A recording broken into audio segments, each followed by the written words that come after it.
We'll start from the tail end of it. We will have a conversation with dear Mr. President at 9 a.m. Today. We will be looking into asking questions around whether the visits going to State House are actually making sense to anybody at this time. So, dear Mr. President, are State House visits solving problems or are they buying time? That's a conversation that we'll have this morning. We'll have it with you at 9 o'clock. And then let's jump back to 7 o'clock, where the man who is amongst those who took this to court is as an advocate of the High Court, as well as the deputy party leader of the Safina Party, Willis Otieno, will join us at 7 o'clock. We'll be talking about this election ruling and whether if there is an illegitimate government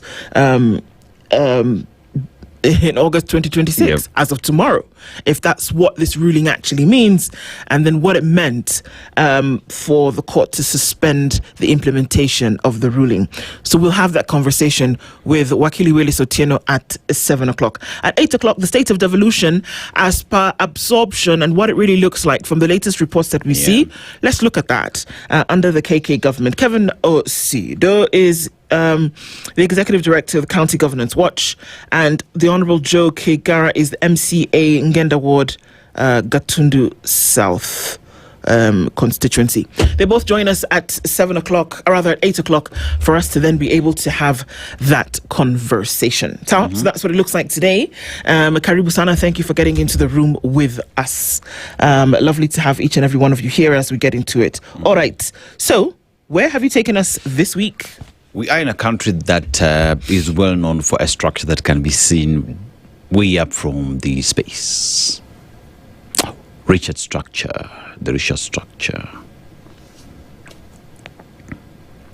Bado, the Islamic Republic of Mauritania, as it would be known. Ah, right. The capital is? Nouakchott. What again? Nouakchott. Nouakchott. I told you, ask me any capital. Yeah. That one, if you had started from tell me the capital, I know any capital in the world. Right. You know how they say people have interesting skills? That's mine. Anyway, continue, carry on. So, Nouakchott. So, one thing that stands out in this country is the fact that... it's Nouakchott or Nouakchott, whichever. Yes. So, they have one iron ore train, which is the heaviest train on the face of the world, simply because it is used to transport iron ore. The country is rich in gold, and that... railway station is very key in terms of transporting the raw materials for export, for production, or for processing as well. So you look at the country in terms of it being an Islamic religion, so an Islamic country, there's some things you can't do. No alcohol is sold in the country. Wearing shorts for both men and women is illegal in the country. So when you're visiting, know what country exactly you are visiting. But the problem that you get from this country today, he who has no spoon will burn his hands. He who has no spoon will burn his hands. Unless you're eating ice cream. True. But if you're cooking? Yeah, if you're frying onions and you don't have a spoon, you will burn your hands. I don't know. I guess you need to be prepared in this life of ours for everything that you're doing, that you will have a situation that could be potentially dangerous if you're not prepared for it, and that you need to then go in ready.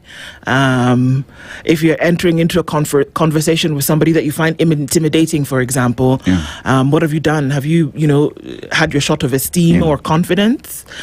Because you might actually get in and get burned. So I guess for everything, whatever it is that you're doing, be prepared. Have a plan. Or just have the right tools for you to do the job, you know what I mean? So you want to cook, make sure you have yourself a wok, a sufuria, cooking stick, whatever it is you're using, a spoon, You want to become a member of parliament, make sure you get yourself a degree that is actually legitimate. Or just read a book, even one. Yeah. You want to head IEBC and make sure that you have the knowledge to understand the law for you to be able to guide the process. Just saying. Okay. This sounds good. Well, it's good. What did I want to tell you? I forgot. Gosh. What happened over the weekend? Hey. I know the babies are home. What else? Yeah. I can't remember. It'll come back to me. It'll come back to me probably in the middle of when we're talking about, I don't know, county devolution. But okay, here we are, and our live stream is back. Good morning, everybody. Karibu Sana. Thank you for being here. Get into the room and let's have this conversation today. Oh, yes. A very big congratulations to His Excellency the President. Okay, it's not even his wedding anymore. It's Charlene. Charlene. She had her Koito. This weekend, and I think I celebrate love. I love love. I think it was great. So congratulations to her and all of that. And I just want to say that you guys, it's interesting. I once noticed this, that Kenyans reserve the right to go at somebody, but if another country even makes the mistake of going after the person that they've spent so long abusing, then you go after them. The very same thing. I thought that was very interesting. You say, no, our skunk is actually ours. It's ours to abuse. You don't abuse us. Let us abuse them. Don't abuse us, Tafadhali. You abuse them, you abused us. Exactly. You get what I mean? And I loved it. I loved it. I thought that was very interesting, and I loved to see that. Very interesting. Yes. But I think it was, congratulations to her for real, from the very beginning. It was good to see. Yeah. For now, we celebrate love. Absolutely. Celebrate love. It was a good one to see. It's a good thing. It's a beautiful thing. I loved the president. He didn't mince his words. You guys who are single. All the single men, all the single people. To be married. It is good to be single, but it's better to be married. And that's it's even better to have children. Sindio? faster. Yeah, msincheleweshe. Yes.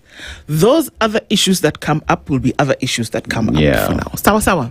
All right, let's get into the morning by saying a very good morning to you wherever it is that you're tuned in from today. This is the Situation Room. It's a Monday. It's a new week. It's a new day. There's a lot to be grateful for, no matter what the situation looks like, that you've woken up and you've breathed in and there's air in your lungs, that you can actually put a smile on your face. In the very smallest or greatest of ways, there is always something to be thankful for. Thank you for joining us in the room this morning, and let's say hello to you. Shaq Bet says top of the morning to you, Shaq. Do we call you Shaq or do we call you Bet? Bet. Or Shaq Bet. That's why you put them both there. Dr. Venvic says, good morning. You're tuned in this morning from Tudor in Mombasa. A very good morning to you. Yes, Shaq, there was a challenge with the live stream, but we seem to be sailing on Easy Street now. So, karibu. Robert Tobogo says, good morning from Mombasa. Drift Session is tuned in and says, welcome to the new week. Siku hizi live stream zapotea sana, but sisi ndio sifuna anyway. Happy week to you too. Yes, karibu sana. Jennifer Etanyi says, good morning, Nduh and our darling Aseto. Unaona sasa Aseto ameitwa darling. Oja, yangu inakuja. Good morning, Spice family. Honestly, the money being splashed carelessly is so heartbreaking. Sindio? Okay. Albert Gisore says, good morning, tuned in from Katani. Katani is actually a place. There's a road, Katani Road, but there's a place called Katani, isn't it? Katani. There is, isn't it? Yeah. If I'm not wrong, there is a place. There's a place in our heart. And I know that it is love. I just had to. That is brighter than tomorrow. Okay. Moving along swiftly. Yeah. Red Fiery Red says, good morning, Aseto. Happy New Week. Glad live stream is back. Ilikuwa ime drop. Yes, ilikuwa ime drop, but it's back. James says, hello.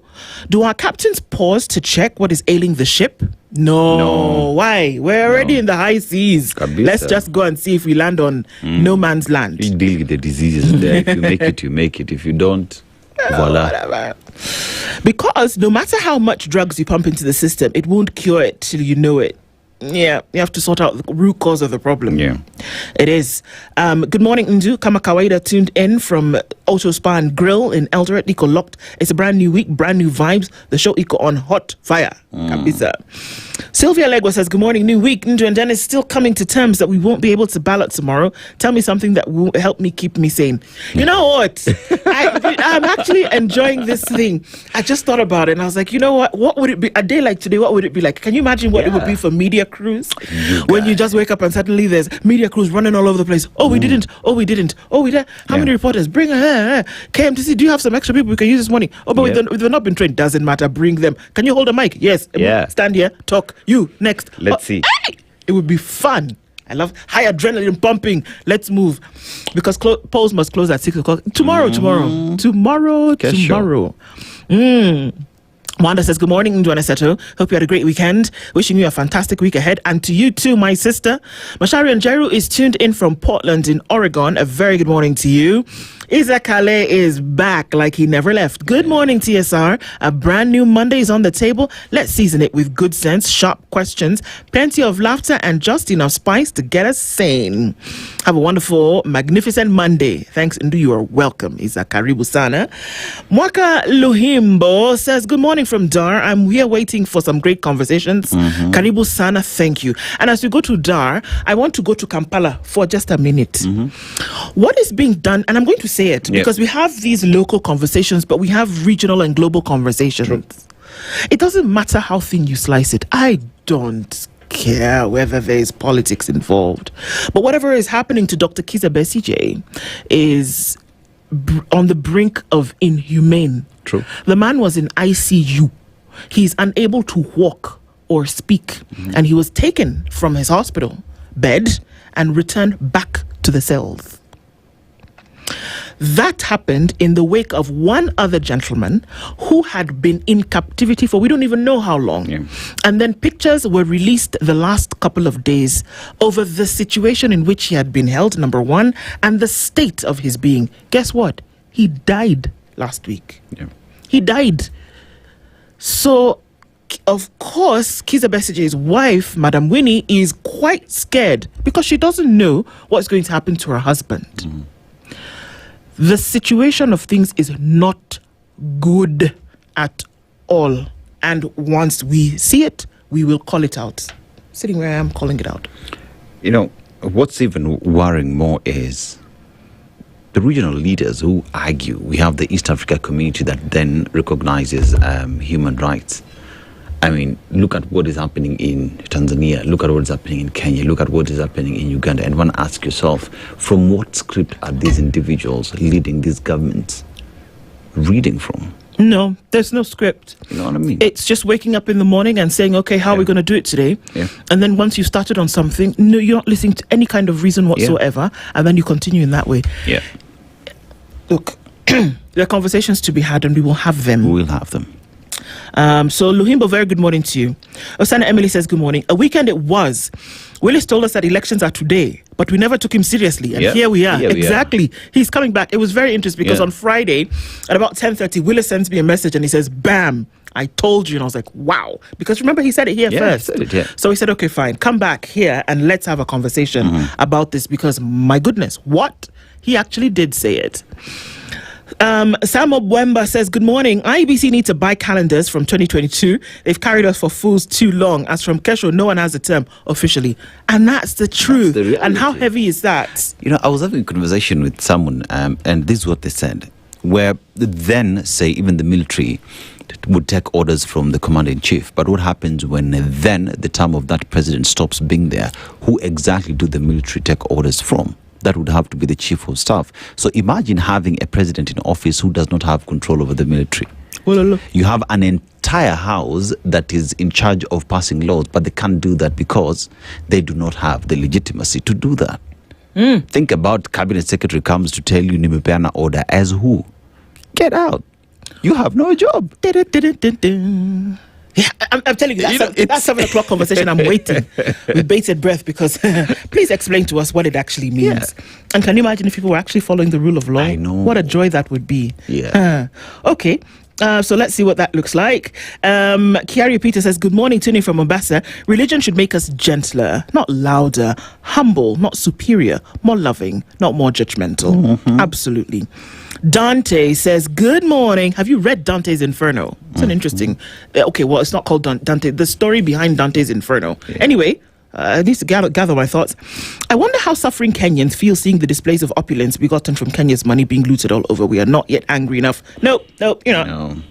Raimtula Omar says, good morning from Nairobi. Rose Grace is also tuned in. Nduh and Aseto, blessed week ahead may be filled with abundant blessing. Amin. Erica Ward, good morning. Good morning to you. Ruben Kivuva is tuned in from Isinya. And Sam says, good morning, tuned in from the cold room of Gong. It must be quite chilly this morning. Michael Olande says, good morning from 1,000 hills. A very good morning to you. The hills are alive with the sound of music. Okay. Gosh. Rwanda. Exactly. Bwangi Juma says, good morning, Spice. How are you all this Monday? Aluta continua. Anyway, tamni moja. Okay, sawa. Peter Kimani says, good morning, tuning from the land of 1,000 lakes. Ooh-wee. That's Mala. Which one is the land of 1,000 lakes? So I beg. Tumetoka land of 1,000 hills, 1,000 lakes, Nigani. You just mentioned it a few weeks ago, actually. Is it Malawi? That's what I thought. But I could be thinking my own things, but it's okay. Raimsulo Omar says, Nduh, we in the shipping and logistics and clearing agents are being invited to State House. You guys fashion on point. Asante sana. Oh, it's the shipping people. You guys are coming next. Okay, yay.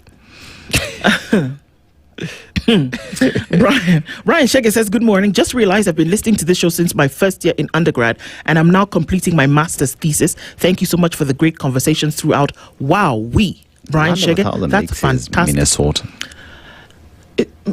Land of 1,000 lakes, but it's not. Is it called 1,000? It's Minnesota. It's a state in the U.S. Okay, yeah. It's called the Great Lakes area. Anyway, lakes somewhere. Whichever, somewhere. But there are many lakes. Anyway. Yeah, Minnesota. Good morning. Just Nature says, good morning, Spice, Nduh, Aseto, and fellow Kenyans. So if you are to do an assassination, you go to the police.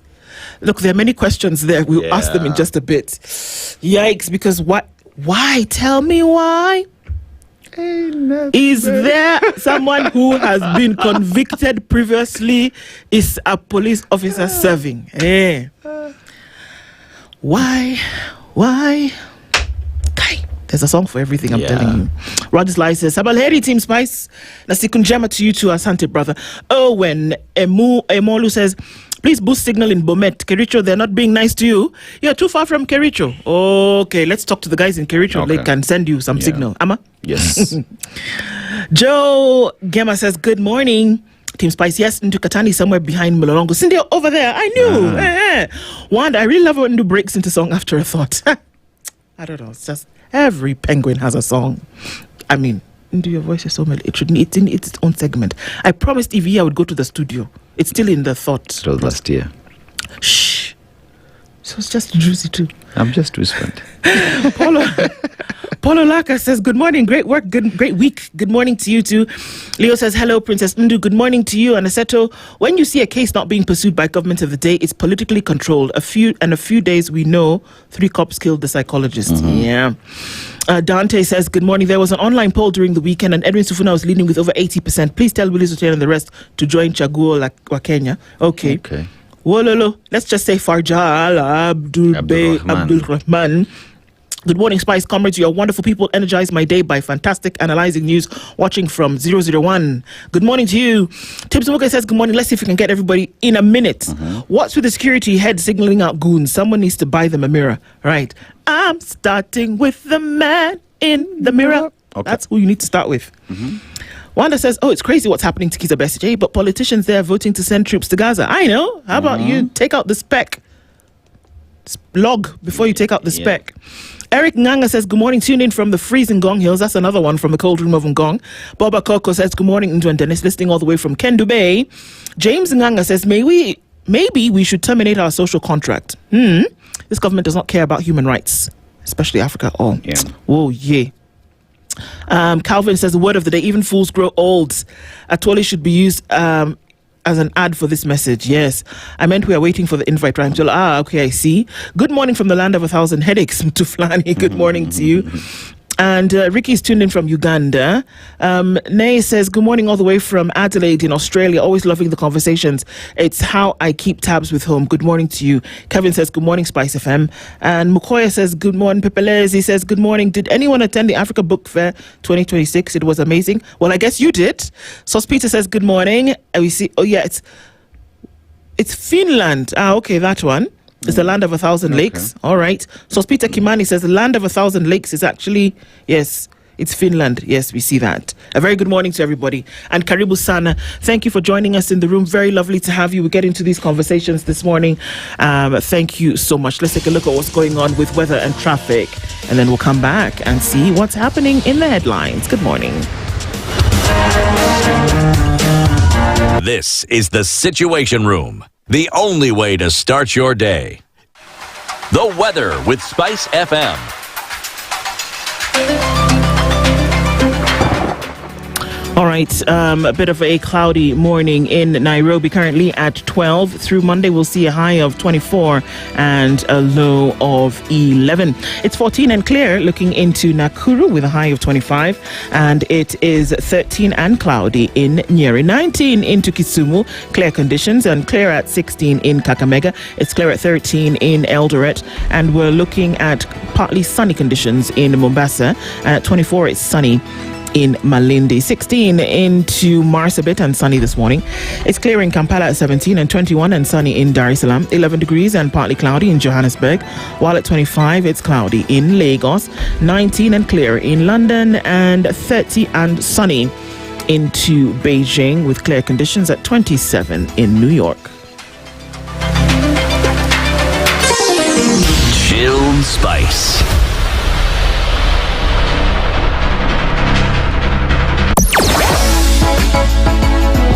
Sugar and spice and everything nice. Spice FM. Spice up your life. Traffic. All right, so a little bit of traffic starting to form here and there in different parts of the city. Some traffic on Gong Road, which is something to watch. It's looking pretty good coming off Mombasa Road and getting into the city. On the Thika Superhighway, it's starting to build as you come towards that Outer Ring Junction. And we're likely to see a build-up as you get towards the Pangani underpass. Apart from that, that's where we're starting from this morning. Not much going on. We'll keep an eye on all of this and try to keep it moving. SpiceFM KE on X, hashtag the Situation Room.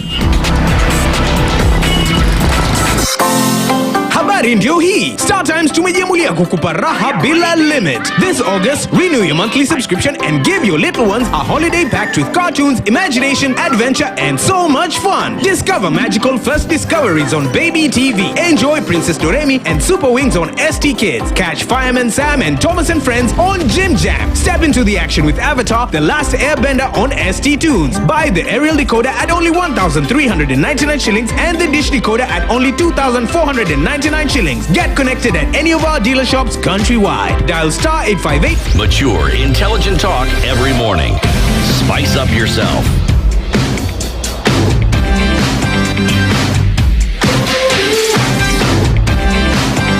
Mornings done right. 94.4 Spice FM, Nairobi. Okay, so let's look into the headlines now at this point. And we'll start off in the Standard, of course, what we have. Kenya's bold newspaper, The Standard. The question on Standard this morning is, where are they? Where are they? Okay, and who are we asking about? Police officers are on the run. On the run. What about that? Is that an oxymoron? The fugitives, eh? Yes. Okay. Maybe they're in Uganda, like the guys who attacked us. Anyway, implicated by the DCI in one of the most chilling murders in recent history, Inspector Kenneth Kipkemboi and Constables Elijah Kibelion and Collins Kiplangat are linked to the daylight killing of Dr. Victoria Mutiso. Detectives have placed the three officers at different stages of the plot, with Kipkemboi and Kiplangat now on the run. Former Deputy President Rigathi Gachagua yesterday claimed the officers were paid 1.5 million shillings for the hit and that two of them were arrested but released after a phone call from Interior Cabinet Secretary Kipchumba Murkomen. The chilling question now is how officers entrusted with protecting lives became part of an execution squad and why two of them remain free.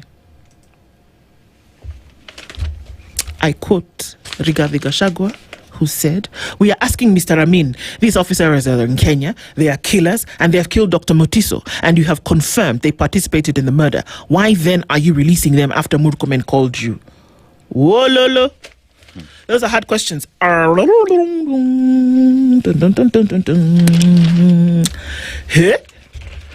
Yeah. Sema indictment. How do you spell indictment? Indictment. Okay, so there are many questions around this. Let me tell you, my friend, did you see the speed and alacrity with which this information was all pieced together after there was a public proclamation by Rigathi Gachagua? I'm just saying, on Wednesday, Gachagua said a couple of things. On Thursday morning, DCI boss, was there at DCI headquarters, flanked by some of the senior investigators, telling us how they had already matched and pieced and called and arrested and did what and forensicked and others. Quickly, they knew names. They had done analysis. They had pieced things together. They had found. I was like, you see, very good work. Actually, brilliant work. But you cannot tell us, like now, who beat up Eric Otieno in the cells last week on Saturday. Where you have CCTV cameras. All you need to do is just check the CCTV. I'm not saying that one is more important than the other. In fact, one should not be treated more important than the other. And it is not a question of whether the agencies are worth their mettle. They are. They can do the job. And I'm wondering, had Gachagua not said what he said on Wednesday, would we have had such a quick turnaround on this investigation by Thursday morning? Because we're talking about within the look, I'm sorry, I take that back. It's very possible that a lot of these things were working in the background and it was not Gachagua who said what's going on and then suddenly people were working. I take that back. It's very possible that they were doing all this work in the background, still stating that it's possible to find out all of this information. And is it because of lack of personnel, or does it have to be a high profile case then in order for people to get moving? These are questions. They come up. They need to be addressed. Because if you can do it here, then what stops you from doing it on Rex Masai's case, on every other person who's been killed allegedly? Allegedly, because in this case now, individuals who are shot are said to have been shot by the police. So here is an investigation on murder. But there are other cases, where it is police who shot individuals. So as DCI, these are your boys, these are your guns, these are your bullets. Yeah. You see? Then of course this has developed over the last couple of days, but then for it to be said that these gentlemen were actually, somebody was called and these two police officers were just off the hook as soon as that phone call was made, it's quite worrying. The mysteries is deepening over the whereabouts of officers linked to Mutiso's murder is what's on page 2. Inspector Kenneth Kipkemboi Sang and Constable Collins Kiplangat Bet, the two officers linked to the broad daylight execution of mental health researcher Victoria Mthunya Mutiso, are still on the run 3 days after investigators link them to the cold-blooded murder. Kipkemboi, the officer in charge of Nderi Police Post in Kikuyu, Kiambu County, was identified as the link person between financiers and the operational team assembled to eliminate Dr. Mutiso. Currently on the run, the senior officer provided the murder weapon, a mint Jericho pistol loaded with 12 rounds of ammunition. Like Kipkemboi, detectives placed Kiplangat at the scene of crime. His role on the July 29th murder within Mawensi area of Upper Hill has not clearly been explained. The rogue officer is based at Thogoto Police Station. Speaking at a church function in Kiamba of Kiambu County, former Deputy President Rigathi Gachagua yesterday claimed the two rogue officers were arrested and immediately released following a phone call from Interior Cabinet Secretary Kipchumba Murkomen. Karinde Police Post. Yes. Karinde was supposed to be Karen End. So the Karen End. So at the time, Karen End was a problem. So Karinde. It's just the great corner, the great corner. So. Same kind of thing. Yeah. Okay. Interesting. Well, Gachagua says Kikuyu Police Station is a base for killer cops. That's what he continues saying. Yeah. He's like a dog with a bone on this thing. He's not letting it go. So something is not making sense. The story here talks about former President of the United States, Joe Biden. Of course, we know that he is suffering from prostate cancer, but he's saying that this story says that Joe Biden's prostate cancer battle highlights the need for early diagnosis and for screening. If you can do it, especially for men. We're talking about cervical and breast cancer for women. We're talking about prostate cancer for men. When you reach a certain age, go get screened. Get screened. And I think the call then also is on the medical fraternity to make the screening process actually a lot cheaper. Because that's the thing that worries people a lot. And in this case, former President, prostate cancer has spread to his bones. And we know that the bones are the most common site of spread in advanced prostate cancer, affecting up to 9 in 10 men. It spread to his bones and has drawn attention to a disease that is frequently diagnosed at an advanced stage amongst Kenyan men. So this is the thing. my brothers, get tested, get screened. Because the thing about this also is that if screened and found early, you can actually be treated. And so that story then on a global scale poses a local lesson. MPs back proposal for an independent body to probe accidents. Okay. And striking nurses dare governors to hire replacements. Go ahead. Go ahead. Do it. Do it. Let's see. Yeah. There's a story on page 4 and 5. It kind of bleeds into the other. Inside Ruto's 4 years of delayed and unfulfilled grant promises. There's a list of them. Ruto's education gamble faces a tough test in a couple of weeks. Again, remember that the new entrants into university come to the number of 294,000. And will it actually be taken care of? And this is public universities. I didn't say across the country. I said public universities. So it's one to look at. The Linda Mwananchi team was again in the western part of the country yesterday, Kakamega, Malava, a number of places. The race to stop Ruto. Ambitions meet hard math of numbers game. And it's about the numbers. And if the numbers are anything in a rally to go by, then, maybe it's a head-scratching kind of thing. But let's see, because it'll be an interesting week in terms of what happens next. Homa Bay is where they're going to go next. Yeah. And it's interesting because things were said. Yeah. Threats were made. Things were said in the open. And I wonder, can I say something and it poses as a threat that you should probably want to have a conversation with me? I mean, those in charge of ensuring security, what are they doing about it? Someone has made a threat against the other person. Do you just sit pretty and wait, then you start firefighting? Well, this is my motto. Want to go to page 8? I think that story you might like it. So yeah, IEBC sets 6.1 billion shillings as presidential election campaign spending limit for when are we having the elections? The court has spoken. When Ethicon, please advise us. We are confused, So now for governor, senator, and county woman member seats, the highest spending limit in Nairobi is capped at 181 million shillings. For MPs, the highest limit in North Horr is set at 100 million shillings. I don't have a problem with all these limits that are set. My question is, are we going further to look at the source of these funds? Because that ought to be the conversation, because you're saying 6.1 billion shillings. Okay, fine, 6.1 billion shillings. Where are these individuals getting 6.1 billion shillings to spend in a campaign? Because at the end of the day, the president gets how much a month? Then do that times 5. Okay, fine. So if you're spending 6.1 billion shillings, where did you get 6.1 billion? Nduh. These are questions we're supposed to be asking ourselves, not just setting caps of how much anyone can spend. Money laundering is real in this country. Corruption is real in this country. By the way, what happens if, you tell me I can spend 6.1, then I spend like 7. So, and then I win the election. Yeah. Then what? Do you say that I won illegally because I spent more money than the law allowed me to spend? That's the thing. I wonder. And how would you know? How would you know? That's the thing. Am I supposed to give you receipts? If it's 6.1 million, so being spent on what exactly? Billion. So on what exactly am I spending it? T-shirts? Nduh, you are traveling, you're feeding people, give you what to money. So how do you track that? That's my question. You come and put numbers here for us. How do you actually track that you spent 6.1 billion shillings? Yeah. How? Oh, but they're saying here, political parties, 24.4 billion shillings selling. So here at the expense. So transportation at 16.1 billion. Advertising and media, 2.5 billion.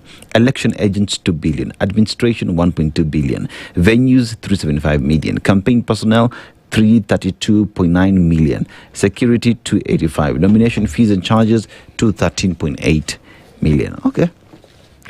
Machakos residents suffer as county leaders remain locked in budget rows. So Machakos residents are staring at a crisis in various devolved services following a protracted budget standoff between a section of the county assembly responsible for budget appropriation and executive arm led by Governor Waweru Ndeti. So these individuals just decided they're not working. That budget will not pass. As a result, the residents, the people, those who ought to be paid are not getting paid. So guys, address your issues. Fix whatever it is you have to fix and let the county move.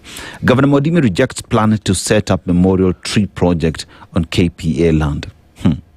So Taita Taveta Governor Andrew Mwadime has opposed plans to establish a Okoh Memorial Tree Nursery project on land owned by the Kenya Ports Authority in Taita Taveta County. The 50-acre plot was acquired by KPA from a 200-acre parcel set aside for the expansion of the defunct Taveta Town Council. So what's the problem? You don't own the land. Someone else owns the land. They want to use that land for something else. So what's the big deal? Why are you even here if you don't own the land? I don't understand. Why do you have a conversation about something that doesn't bother, you don't own or neither does it concern you? Let me tell you, when you look at Taita Taveta County, what are some of the issues that the governor should be stressed about in terms of service delivery to the people? You know, Taita Taveta today, we speak in terms of food rationing. So how about you start dealing with agriculture in the region and ensure that the people of Taita Taveta have food? Man. UDA ODM talks that could shape the 2027 election. Tunataka nini? Power. The high-stakes negotiations set to determine the future of parties in the 2027 alliance, and talks will center on the running mate question, zoning and competing ambitions. The political marriage between President William Ruto's United Democratic Alliance and ODM enters a potentially decisive phase this week when leaders of the two parties retreat to Naivasha for 3 days of talks expected to test the durability of their broad-based government ahead of the 2027 general election. So, key issues. Number 2 position. Right? There is the equally zoning. Remember, within ODM, there are members who are saying, this zoning issue, achana nayo. Like even UDA is saying, let's just go about it. But ODM says we want zoning. Our area is our area. Don't come and bring people to run because we are in this marriage together. Let's see what they will decide, and if at all ODM will be pushing for the deputy president slot, and what that would do to Deputy President Kithure Kindiki and Mount Kenya region. But took training back on despite Dale standoff. 58 sex abuses as well. So rape and defilement claims have intensified scrutiny of British military operations in Kenya, and Parliament demands strong accountability before renewing the Kenya-UK Defence Pact. So if Parliament demands strong accountability before renewing the Kenya-UK Pact, how is it that they're training if we've not agreed on the modalities? Who called who? Who gave the green light? And if Parliament has not approved it, are they operating in the country illegally? Yes. And that's okay. I mean, I don't even know how else to say it. Kenya and rule of law. Do you go together or one is left behind? So Sifuna vows to crush sugar cartels in Western. So sugar cartels in Western and the cartels that do exist, one asks the question, if these cartels we've been talking about them year on end, that means we know them. We can deal with them, we can dismount them and get all these sugar industries back on track. You could do it today. What is stopping us? You could do it today. Because yes. I reckon those cartels are people known, and those who are supposed to stop benefit. You could do it today. If you decided you could do it today. You actually could. So, xenophobic attacks, that is in the opinion pages. Joseph Lister Nyaringo is on that and says, xenophobic attacks, Ramaphosa cannot hide behind public anger. As the president of South Africa, he cannot say the public, wamenishinda. He can say it, but should he be allowed to? I think it's very interesting. But we often see, if you just look at the timeline of events over the last 20 years, is that every time a general election is happening in South Africa, that you have an upsurge of these xenophobic attacks. It happens. Now, it shouldn't be accepted. But usually what happens is that with one fell swoop, somebody's able to come in and say, look, we've quelled these people have left the country, and as a result of that, you should vote for me so that we can make sure that the people of South Africa, in terms of their governance, are protected. I mean, look, unfortunately, things like this are used as a political tool. It has not happened in South Africa for the first time. It has happened in different parts of the world many times, and it is a practice that is employed by very many people. It happens. It happens. Okay. Some headlines have come in really quickly. So Daily Nation, 1 year to go. 1 year to what?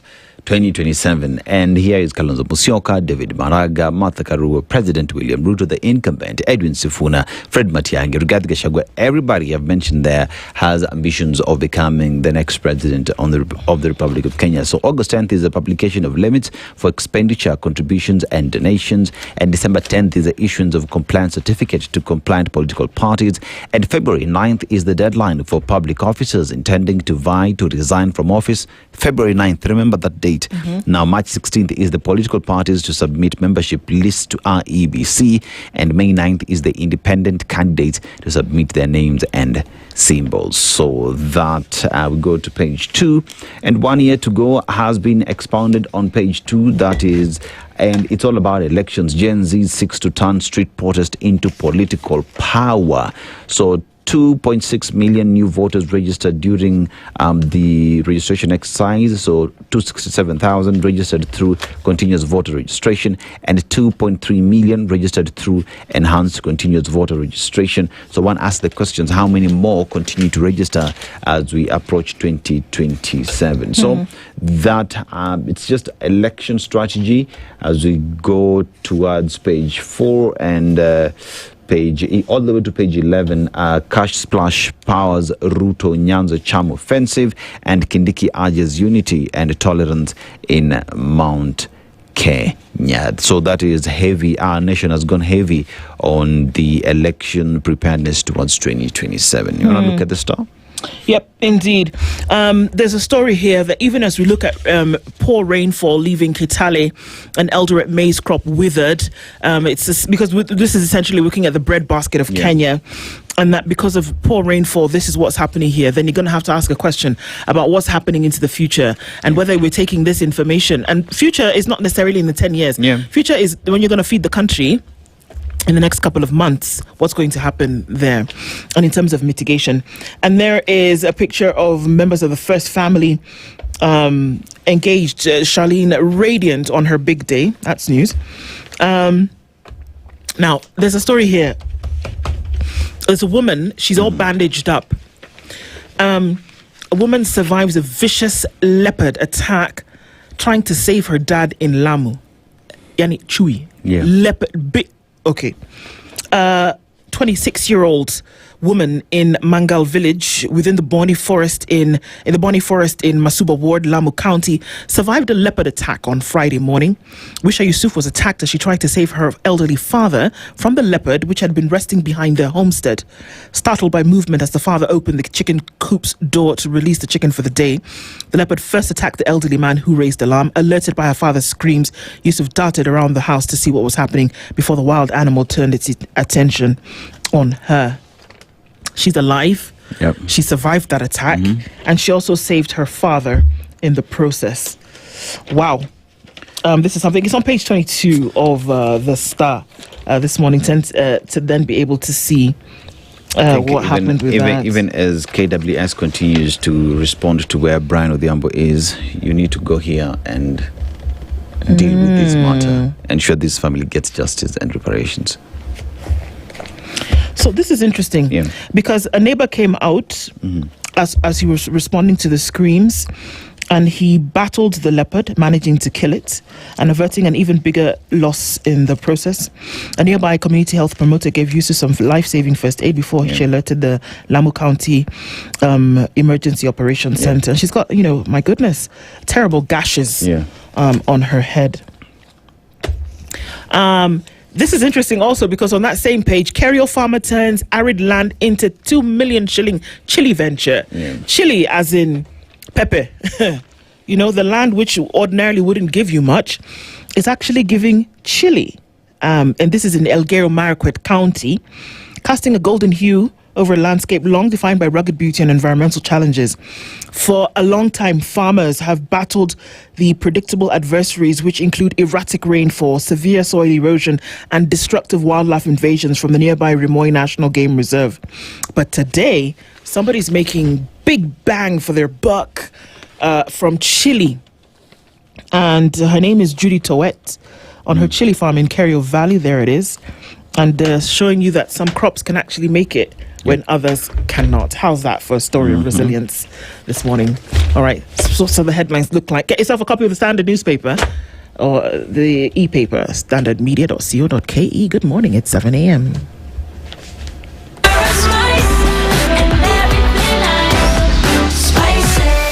Spice up your life. The link.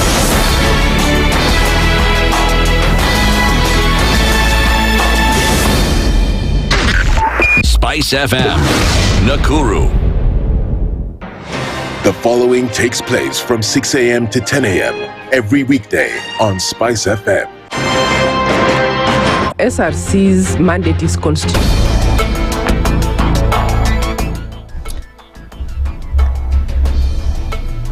Good morning, this is the news. I'm Sheila Tembor. DCP leader Rigathi Gachagua has accused officers at Kikuyu police station of being involved in planning and carrying out murders in the country. Speaking in Gashia, Kiambu County, Gachagua alleged that some officers had become hired killers, receiving up to 500,000 shillings for each operations. He linked the allegations to the murder of Dr. Victoria Mutiso. Gachagua further claimed that the officers were being protected by senior government officials and called on the DCI to investigate and release a report on the allegations. He has also called for the dismantling of Kikuyu police station, alleging that it is being used to plan criminal activities. Huyu mmoja anaitwa Inspector San. Siku ya Thursday alishikwa hapo Thogoto. Murkomen akapiga simu akawachiliwa. Huyo mwingine anaitwa Collins Kiplagat. Alishikiwa pale on your way to Mombasa, pale Mazeras. Murkomen amepiga simu amewachiliwa. Sasa tunakuuliza DCI, kwa nini unawashika? Unaambiwa na Murkomen uachilie hawa. Sababu ya huyu inspector kuachiliwa ni kwa sababu anasema atatoboa maneno. Yeye ndiye aliongoza ile kikundi ilipiga ACK Witima Church ubaya. Yeye ndiye aliongoza kikosi ilifamia kanisa yetu ya ACK All Saints Cathedral. Sasa anasema akikamatwa atatoboa maneno. Kakamega Deputy Governor Ayub Savula has called on the DCI to question former Deputy President Rigathi Gachagua over the murder of Dr. Victoria Mutiso. Speaking in Busia County, Savula said Gachagua should be treated as a person with relevant information and questioned in accordance with the law. Nitauliza DCI, Rigiji is not above the law. Summon Rigiji by Monday, a record statement, atueleze anajua nini kuhusu kifo cha huyo daktari. Hapo tunaelewana? Yes, he's an accomplice or a suspect. Two things. So Rigiji, you must record a statement. Angalia ule aliyekuwa naibu wa rais. Anaitwa Rigathi Gachagua. Yeye badala ya kusaidia police investigation over the murder ule daktari alikufa Nairobi, yeye anaongea na suspect kwa masimu. Yeye ndio ana coordinate kucover up sio kesi ya huyo mama aliuawa isiende vizuri kotini. Also, a public service CS Geoffrey Ruko has urged the Kiama Council of Elders to distance itself from former Deputy President Rigathi Gachagua's remarks concerning the Mount Kenya East community. Speaking in Mwenge North Kitui County, Ruko called on the elders to publicly reject the remarks if they disagree with them, warning that their silence could fuel calls for the political and economic separation of Mount Kenya East and West. Ruko said the region will continue pushing for greater political and economic recognition, citing its contribution to Kenya's struggle for independence. He has also urged residents of Mount Kenya West to be cautious of Gachagua's politics, accusing him of failing to effectively discharge his duties while in government. Wase wa kiama wala ni wase wa Kikuyu, kama wataungana pamoja, wakiwa wote pamoja siku moja, wakiwa 10,000, waseme sisi kama wase wa Kikuyu hatuungi mkono huyu mkora, hatuungi mkono huyu mtukutu anaitwa Rigathi Gachagua, hatuungi mkono huyu mwizi ambaye anaitwa Rigathi Gachagua. Mukisema hivyo jameni, sisi hatutakuwa na shinda na nyinyi. Lakini kwa sasa njua munja tokea museme hiyo, mimi nasema tumepasua mlima. And one person has been killed and scores injured following 3 days of clashes along the Nkararo and Rotate border in Transbara, Narok County. Kilgore's Deputy County Commissioner Chuk Masua says investigations are underway as security operations continue to restore calm in the area. Victims have accused the government of failing to resolve the long-standing land dispute between the Irwashin Kishu and Assyria communities. And that's the news. I'm Sheila Tembor.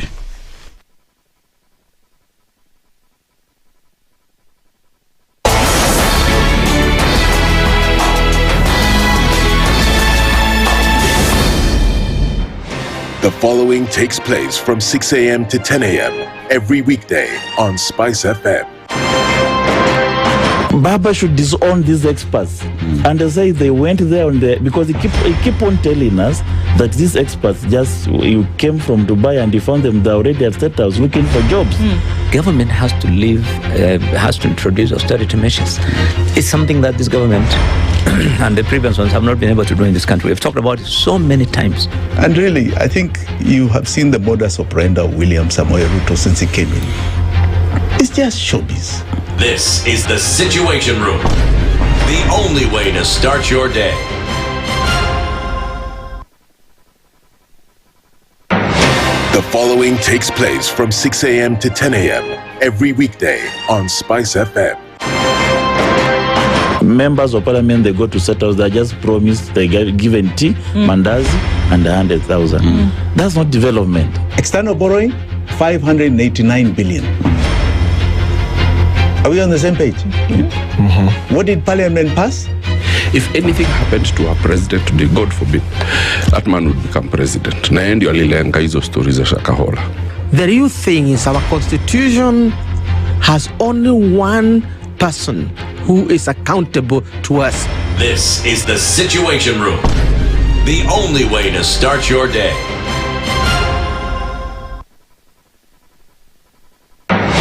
The following takes place from 6 a.m. to 10 a.m. every weekday on SpiceFM.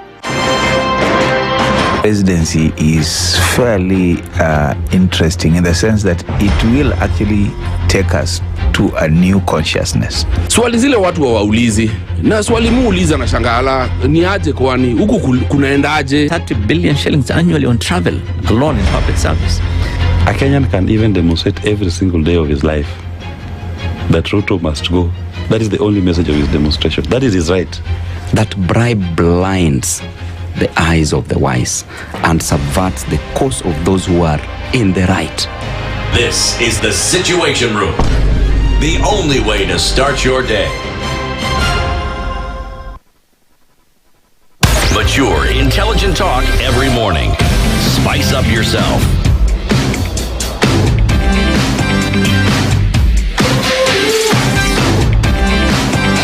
Mornings done right. 94.4 Spice FM, Nairobi. A very good morning to you, and thank you for tuning into the Situation Room this Monday morning, the 10th of August.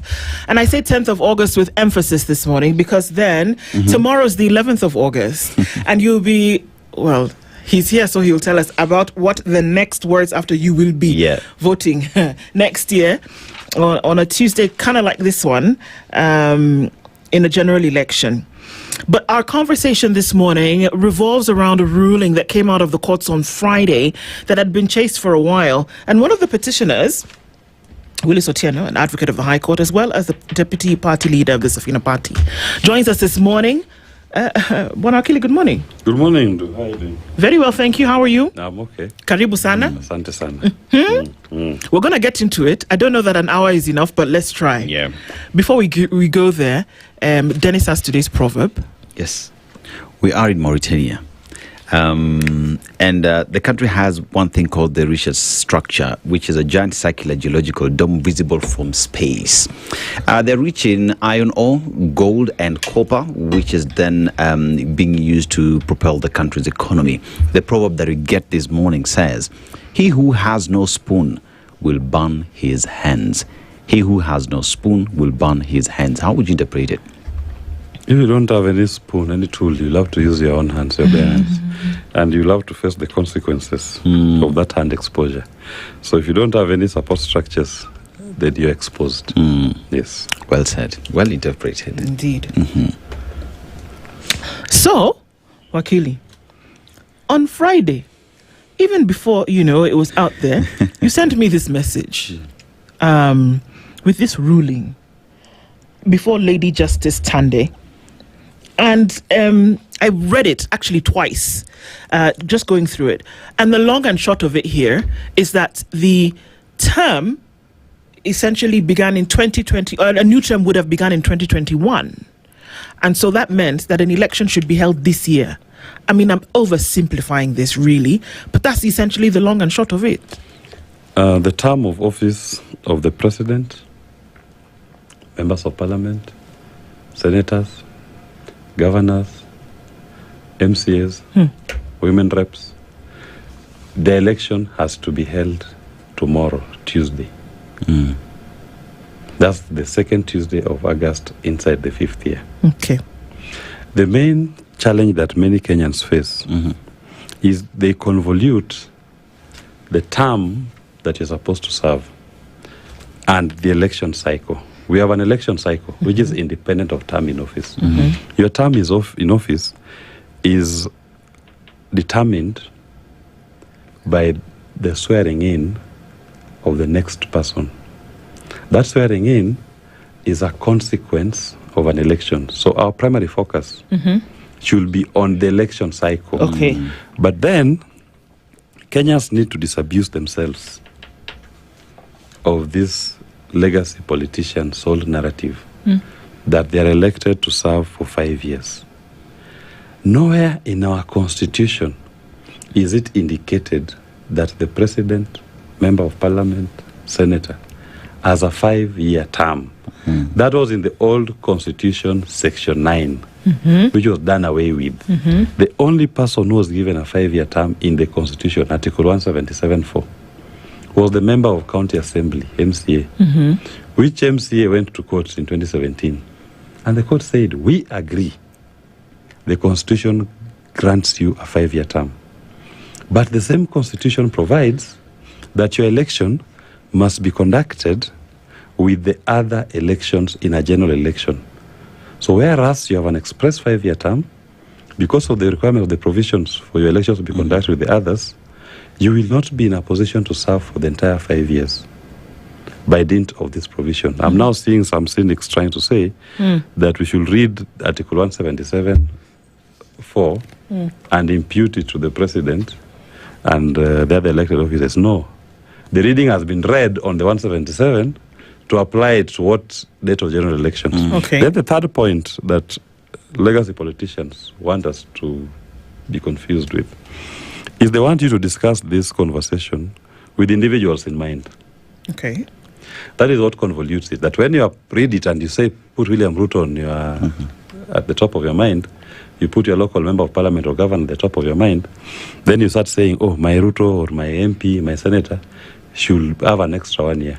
Remove William Ruto from this conversation. Okay. At starting point. Just discuss the law. Fidelity, faithfulness to the constitution. Yes. Without putting individuals. With that in mind, everybody, because this is basic English, will come to the conclusion that elections are held inside the 5th year. Not every 5 years, not after 5 years. Okay. Simple. So if we were to do numbers, because some of us, we need a picture to then be able to draw. So we are in 2026 now. In the last election cycle of the country, when was that?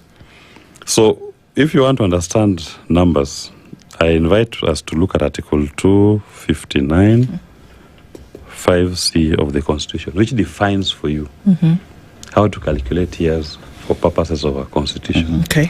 And Article 259, 5C says, in terms of years, you count from the date when the event occurred. So the event occurred on the 9th of August, 2022. Yes. This event being the general election. Yes. All right. The event occurred on the 9th of August, 2022. Article 259 tells you, 259 5C, it tells you that 1 year runs from the date of that event, 9th of August, 2022, and it lapses on the eve of the corresponding year That's August 8th. That will be August 8th. 2023. 2023. That is year 1. Yes. Then year 2 will run from 9th of August 2023 to 8th August 2024. Year 3 will run from 9th August 2024 to 8th August 2025. Year 4 will run from 9th of August 2025 to 8th August 2026. Year 5 runs from 9th of August 2026 and ends on the 8th of August 2027.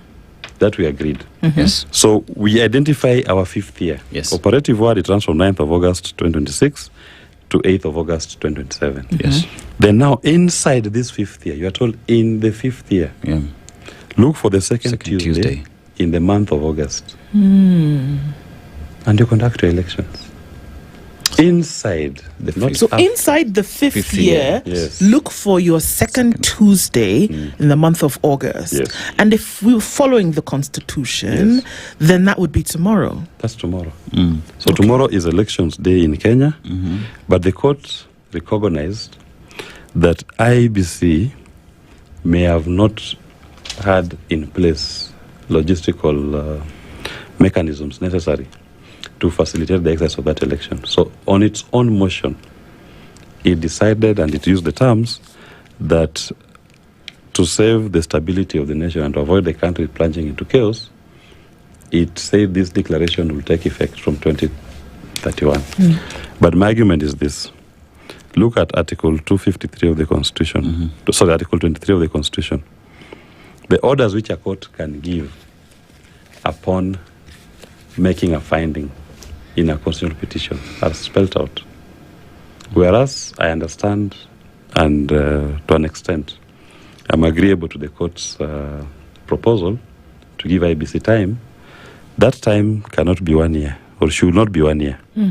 What the court should do in this particular instance, having made a declaration of unconstitutionality, what it should do is to ask IBC that you must now comply with the Constitution within the shortest time possible.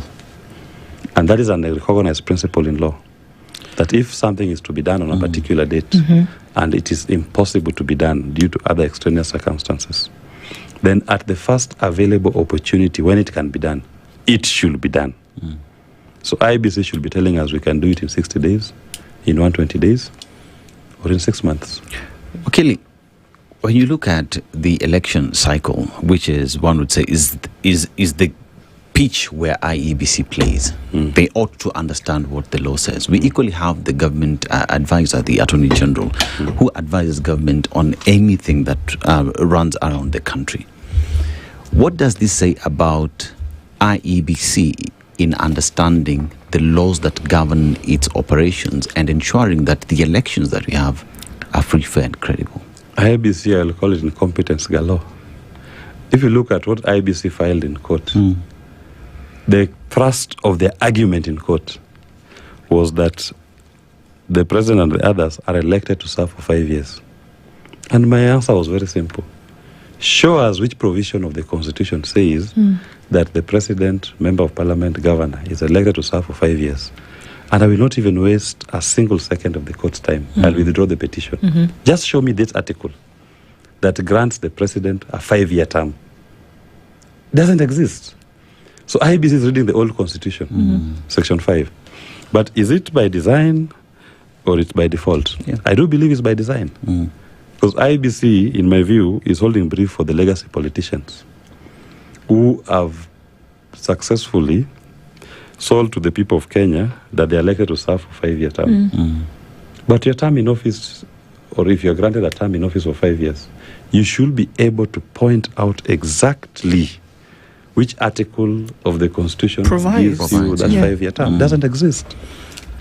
Your term in office is purely to be found within the election cycle that we have defined to be a 4-year election cycle. Then inside the 5th year, we conduct elections. As you pack up, so essentially, okay. So tomorrow is an election day, according to the law. Yes. Now, where the court has made its findings that this is to be suspended until next year due to logistical issues.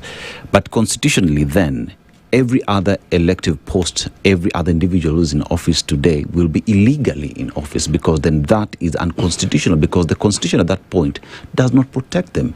So that means the president doesn't exist. Members of parliament can't pass bills. What happens is this. Article 134 of our constitution is very clear. Yeah. I don't know. Kenyans don't like when lawyers say the law is very clear.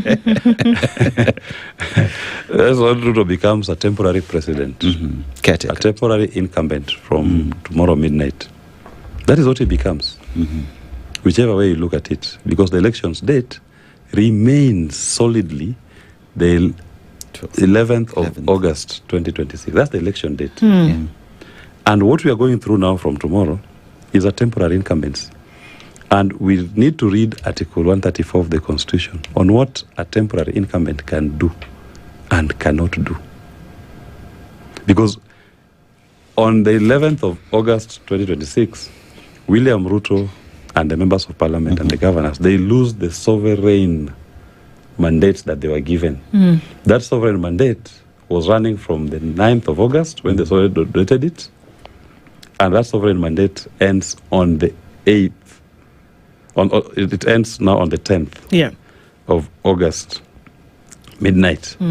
That's by virtue of reading by virtue of the So having ended on the 10th of August, midnight, he moves into a new phase of being a temporary incumbent. So what are we saying? What do we call this period? Do we call it interim? Do we call it, because I'm not even talking about the individuals, because it's the president, as you said, it's governors, it's Senate, it's members of parliament, it's women representatives. What do we call, not even talking about what we call them, what do we call this period then? Because we're not talking about what Willie said, we're talking about the judgment of the court, whereby they said that this in fact is the case. But to avoid or to avert what would be chaos in the ecosystem, we will hold it for 1 year. But it doesn't take away the merit of the judgment. Exactly. So what does this period then become? This period, in my view, is what we call a temporary incumbent. Those now become transitional government that exists by accommodation of the courts, not by the sovereign mandate of the people. In my local language, they'll call it Rais Kojolo. Dennis will understand. In Kiswahili, it will be something close to Rais wa kushikilia. Okay. Because we are going through a transition. Acting. So you are just holding on. The holding brief for the people of Kenya to facilitate the transition into a newly donated sovereign will of the people. People may ignore this, Wakili, as, you know, watu wanapiga kelele, kotini wanaongea vile wanataka. But we don't, it's actually quite a serious thing, because we're talking about what the Constitution says and what the law says, that it's a little bit more serious than we might give credit here at this point, where somebody says, because we're met with chagrin and we say, are you kidding? How can we possibly have an election in 24 hours?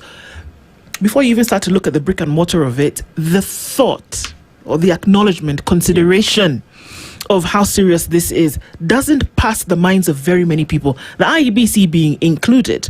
The elected members of parliament, the elected governors, elected senators don't take this into consideration, because it's like, okay, that's nice. The court in Malindi said something, that's great. So what? You know, the challenge that we face in our country is that people don't take seriously the provisions of Article 3. And Kenyans have to make a decision if you want to be a country of the rule of law or a country of legacy politicians. Because in my reading of the Constitution, we need to amend our minds. The only amendment we need in this country at this point is an amendment of the mind, not amendment of the Constitution. Amend your mind to remove it from your hiccups of the old, to start reading and applying this Constitution as it provides. And in amending your mind, the first amendment you're going to do is you must delete, Control-Alt-Delete, Section 9 of the former Constitution, which are specifically provided for a 5-year term for president and members of parliament.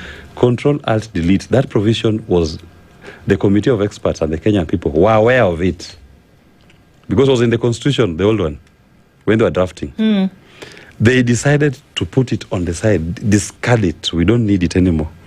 And they said, we are going to tie your term in office to the election cycle and proceed to define for you the election cycle. Okay. So, I'm sorry, Wakili, please. These elected members of parliament, when they're taking office, they swear to abide by the Constitution, isn't it? So that would require an understanding of and, an acknowledgement of what the Constitution says. It seems to me a pretty serious indictment on anybody who is in that position, who does not understand that even the term that you're serving, what you think is going to be 5 years, was in an old Constitution, and that you're not living that today. It seems as though it's much more than that you shouldn't be in office. It's a deeper understanding that who essentially is in these positions in which they are elected, and do they have a full understanding of what it means to be in elected office. That's true. In fact, I was talking to a serving senator, soon to be former senator of a county. And it was sad that what he said was, when I was elected, I knew I was going to serve for 5 years. And that we should adopt a purposive interpretation of the Constitution. And I asked him, what do you mean by purposive interpretation? So you want us to read the Constitution to satisfy your own personal interest? The Constitution is a document of all Kenyans, not of an individual. So if that was your thought, too bad for you. You should have looked for Willis Otieno, Reverend lawyer, to tell you from the beginning that as you are seeking this elective office, know that you are going to serve until the 11th of August, 2022. Beyond that, 2026. Beyond that, there will be an election. So people want to reread the Constitution in a way that satisfies their personal interest. This thing has got nothing to do with individuals and personalities. This thing has got everything to do with the law. And Kenyans must accept, only that they forget. When we are doing our Constitution Amendment review, the committee of experts, even the Guy Commission, there was one thing which was very key, and it was a very big debate. I mean, I've always followed elections, chapters, and legal developments in this country. And even that time, I was still deeply involved in this. Kenyans were aware that elections were held in December of the election year. Persons were being elected to serve for 5-year terms. They were aware of all of that. Then Kenyans decided in their views to the committee of experts, they said, these December elections interfere with our festivities and travel plans. We want elections to be held on a month other than December. Yes. And the first argument was, which are the other available months? So there was April of the election year, and there was August. And the first argument, there was April, August, and November. On April, it was said that will shorten the term in office, because then it means election preparations will have to start earlier, and the campaigns. And number two, April is the long rainy season. So questions of the rains interfering in the elections will be an issue.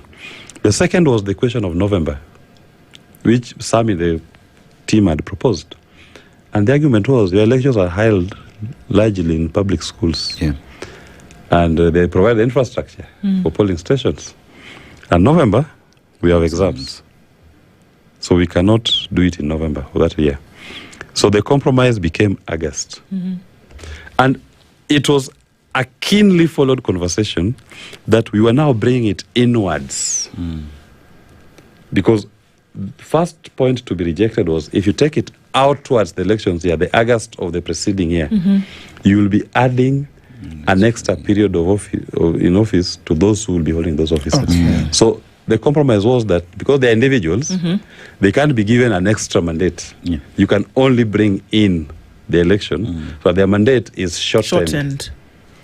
And that is what the Kenyan people passed. So now this is amnesia that I'm seeing many of us are suffering from.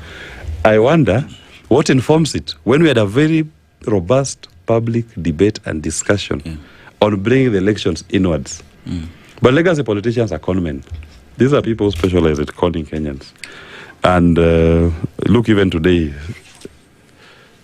one of the leading dailies is talking of 1 year to go. It's part of subconscious control of the mind, that you must attune your mind to the year 2027 as the election year. This headline should have read, in my view, temporary incumbency. How far can we go? So that we start exorcising the ghosts of legacy politicians out of our constitution-making process and living within the constitution. We all know that you are there, yes, but you are just a temporary transitional administration or a holder of a public office. And the primary focus of the people is to be that how soon can we organize elections so that people can faithfully donate their sovereignty.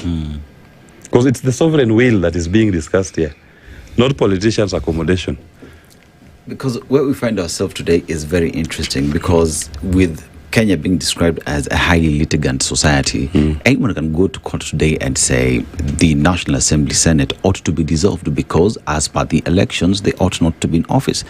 Look at the powers of the president, the way they've been limited and capped just off what the Constitution says. And while all that is happening, Wakili, then one asks the question, as citizens, as Kenyans who passed the 2010 Constitution to ourselves and said this is the document that guides us, how do we move beyond the legacy politician question and IEBC and say this is our Constitution, this is what the Constitution demands, and we will abide by it, not be controlled by the legacy politicians? You know, that's a very good question. I assure you, before the end of today, I'm going to receive a notice of appeal from IEBC. That I assure you. IEBC, in my election litigation, normally acts as a commission that holds brief for legacy politicians. When I was doing the minor KI case, where I was telling the court that our reading of the Constitution, polling station results are final. Elections are done at the constituency level. Yes. IEBC was fighting so hard to say no, polling station results cannot be final.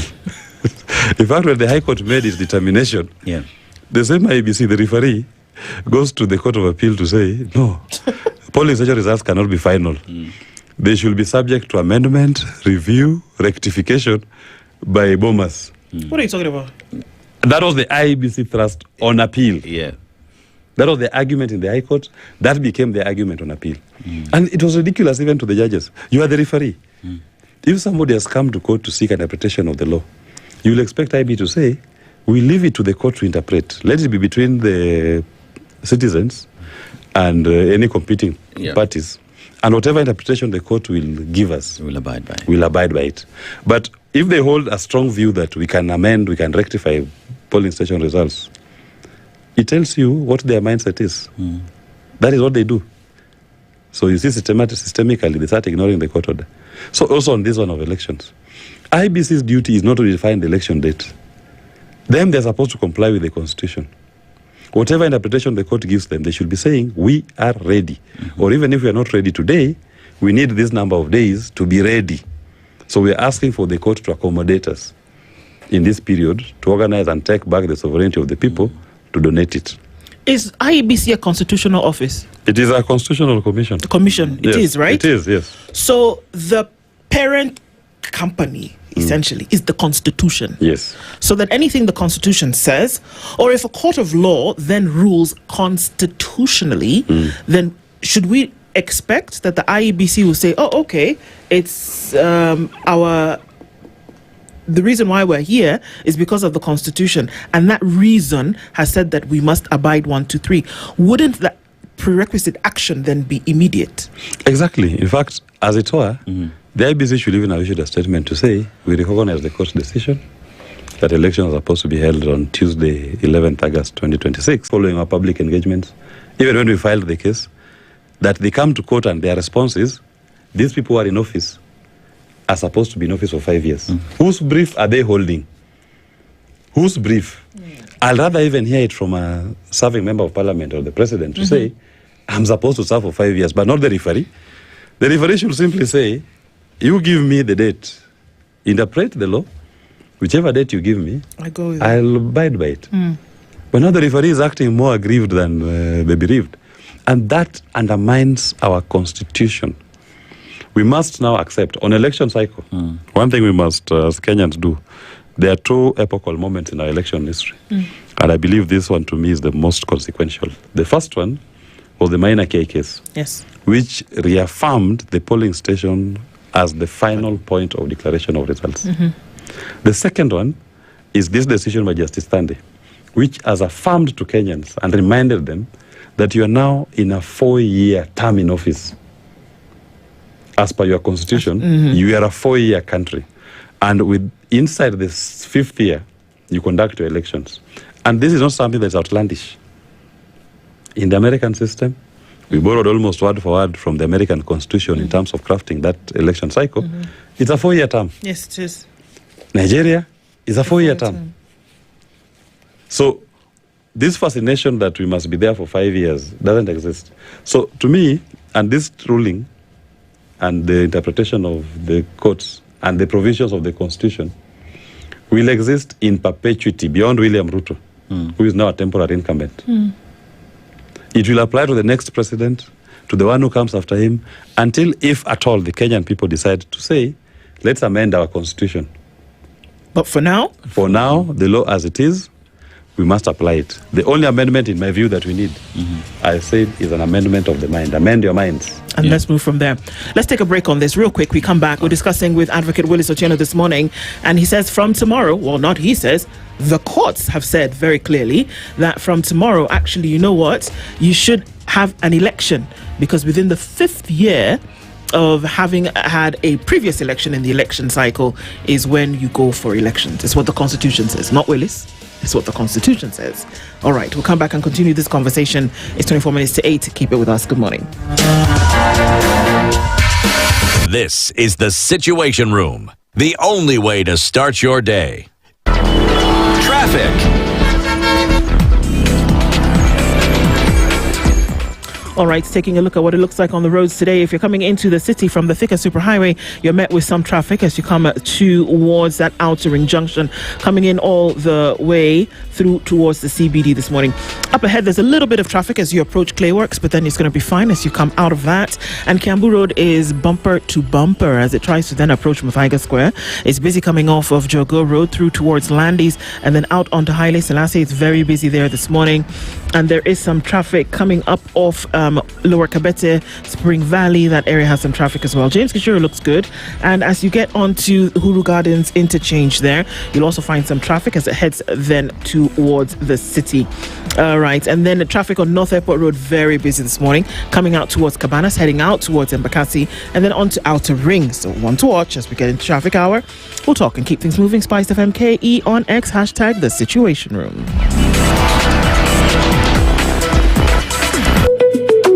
Ebola virus disease is a severe and often deadly illness. With outbreaks reported in neighboring countries, we all need to stay alert. Ebola spreads through direct contact with the body fluids of an infected person or by touching contaminated clothing, bedding, utensils, needles, and other surfaces. It can also spread through contact with the body of someone who has died from Ebola. Watch out for symptoms such as fever, severe headache, muscle pain, diarrhea, vomiting, or unexplained bleeding. If you or someone you know develops these symptoms, especially after traveling to affected countries, immediately self-isolate and call 719 or seek medical care. Protect yourself by washing your hands regularly with soap and running water or using a 70% alcohol-based hand sanitizer. Avoid contact with bodily fluids like vomiters, diarrhea at cough, a suspected or infected Ebola patient. If caring for a suspected case, wear appropriate protective equipment and call healthcare providers immediately for assistance. Avoid travel to areas experiencing Ebola outbreaks. If you have traveled recently from an affected area, monitor your health for 21 days and report any symptoms immediately. Avoid eating or handling bushmeat from live or dead wild animals such as bats, monkeys, antelopes, and porcupines. Remember, people affected by Ebola deserve compassion and care, not stigma. Stop spreading rumors and always rely on verified information from the Ministry of Health.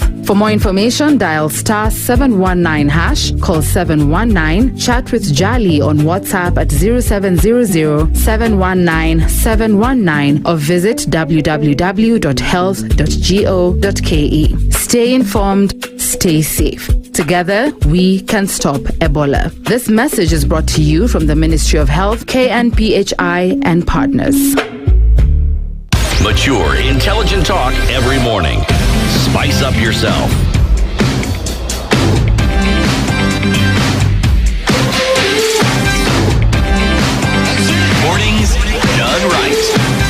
94.4 Spice FM, Nairobi. And our conversations continue this morning at 20 to 8. We're talking with Wakili Willis Ucheno today, and some things are clear. Yep. Wakili, ignorance of the law is no defense. And that applies to IEBC. When IEBC says it is independent, yet now there are accusations that it's holding brief for the political class. Just how independent is IEBC? And as well then brings the question in terms of individuals who are vetted to hold these offices. Because if anyone who is chairperson of IEBC should have credentials enough to be a judge of the High Court, one asks the question, just how competent are these people in these offices if interpreting and understanding the law is a problem? My main problem with IEBC normally is the manner in which they come into office. It's a political process. The people who ultimately make the decision of who becomes a commissioner is a politician who has a stake or is a competitor in the elections. So obviously, they will choose their cronies. I do remember when the selection panel, with Chebukati. Chebukati was number 9 out of 9 of the shortlisted candidates who were interviewed. And 3 names were forwarded. His was one of them. Uhuru picked the one who was number 9, number last. Well, that's called the lowest marks. So you ask yourself, what informed the choice of the number last and not number 1 or number 2, whose names were also forwarded?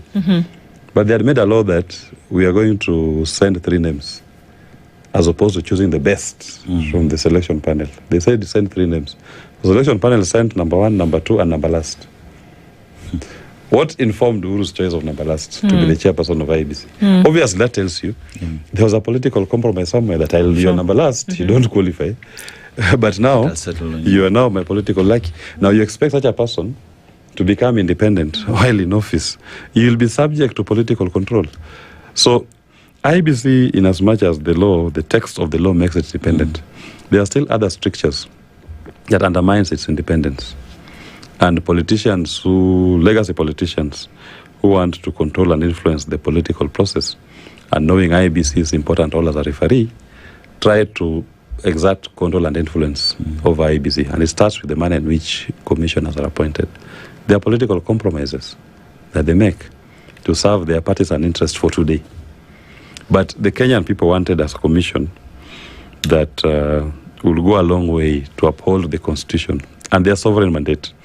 The singular duty of IEBC, I've always said, is to just midwife the exercise of the sovereign mandate of the people. It should not care the outcome of that sovereign mandate. If the people choose Barabbas, give them Barabbas. If the people choose Jesus, give them Jesus. But ultimately, in all of this, I've always asked myself, are Kenyans victims or accomplices?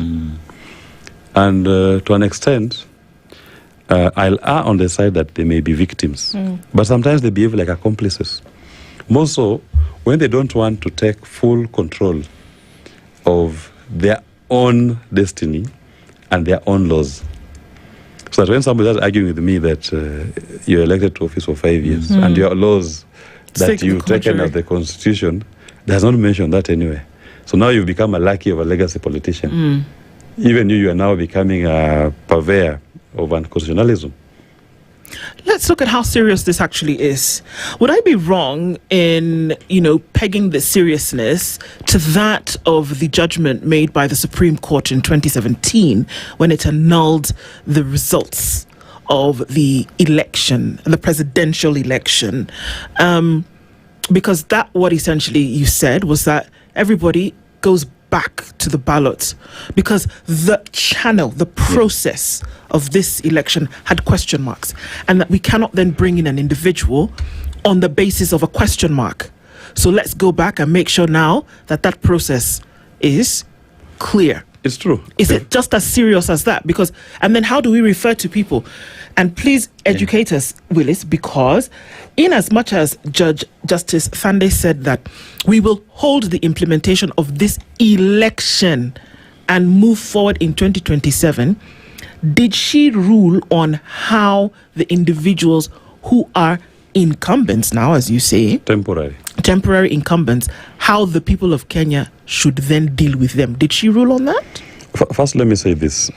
The 2017 Supreme Court decision was a monumental decision. And that decision did not just happen out of the blues. The foundation of that decision was the minor care case that had asserted the polling station, because we were unpacking the constitution. Right. So having gotten judicial interpretation of the polling station results being final, it became far much easier in 2017 for the court to say, I mean, those were final. Right. Why did you amend? Why didn't you vary or rectify those results? So the process question was sorted. So yes, that's why I said, this is the second most monumental after that. And these are epochal moments in our constitution. How do we refer to these people? The judge did not, in a way, in our judgment, address that question. It was a live question before. And that was not for her to decide anyway, because it was not a question that was being posed to the court to interpret.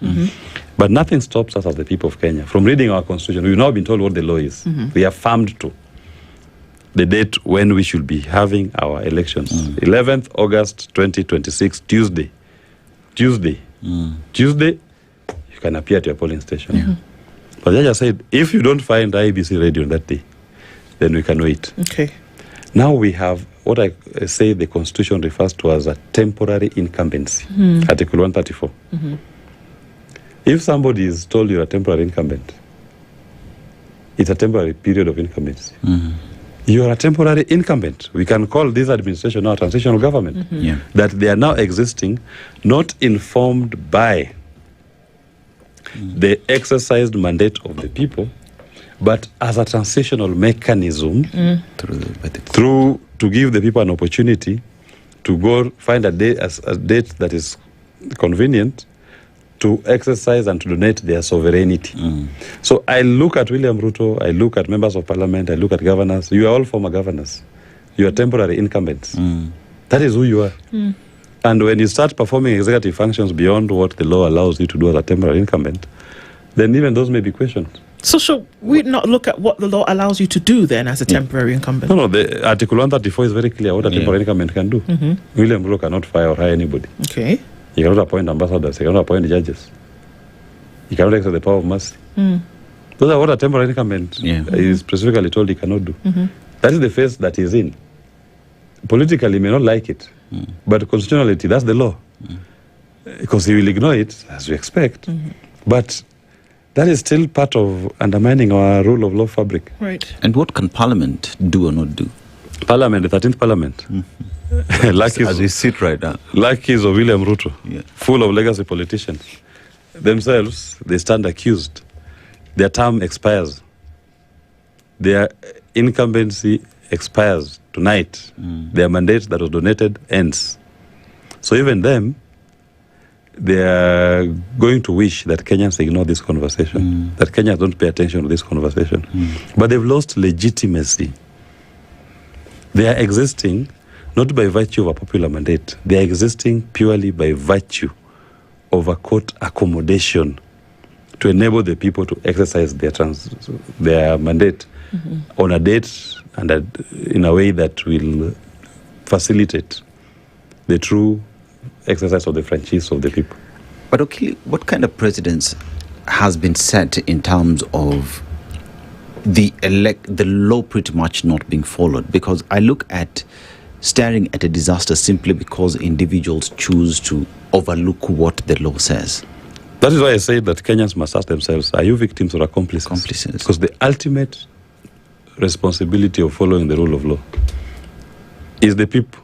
Section 3, Article 3 of our Constitution gives every Kenyan the duty to defend and to protect the Constitution. When legacy politicians start undermining the Constitution, whose duty it is? You know, even a judge, the most they will do is to interpret for you the law, if there is no clarity. Once they've done it, the ultimate responsibility vests in the people.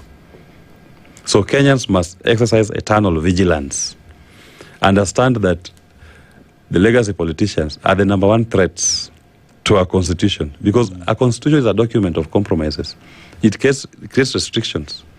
But individuals will want to exercise unfettered power So the owner of the constitution, who are the people, are the ones who should be at the forefront of putting public pressure on these legacy politicians to fully live within the confines of the constitution.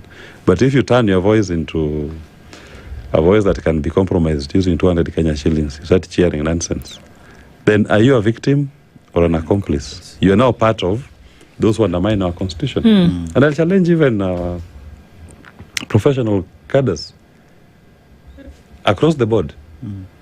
Your silence in the eyes of flagrant disregard of the constitution, are you victims or accomplices? You are making yourselves now accomplices. Aiding and abetting is recognized, right? Once you're aware that something is being done that is illegal and constitutional, you must render your voice to it. And rendering your voice doesn't mean that you must even go to the streets only. Even just speaking about it within your social space is a way through which you help educate and to sensitize people on the need to protect the rule of law. Do you think that if there was an acknowledgement of an election cycle, which is extremely important, that folks would have been operating according to what that cycle then demanded, whereas the constitution is concerned? Because it would appear to me is that the previous IEBC, because this one we're talking about is just quote unquote newly constituted, if that the previous IEBC at the end of that election, it would have been made very clear, but I mean, it was all discombobulated. I mean, there was the 4 commissioners on this side doing whatever it is that they were doing. The chairperson was, on his own. The CEO was over here doing something else. But wouldn't it have been at that time whereby you're completing one and you're ushering in another? Would there not have been some kind of communication and or preparation in that period, or did it matter because terms had then come to an end? You know what I find interesting?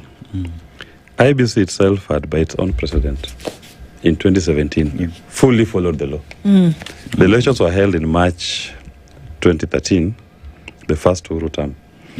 And IBC was quick, when we moved into the next year, 2014, to come up with an elections operations plan that was leading us to 2017 elections.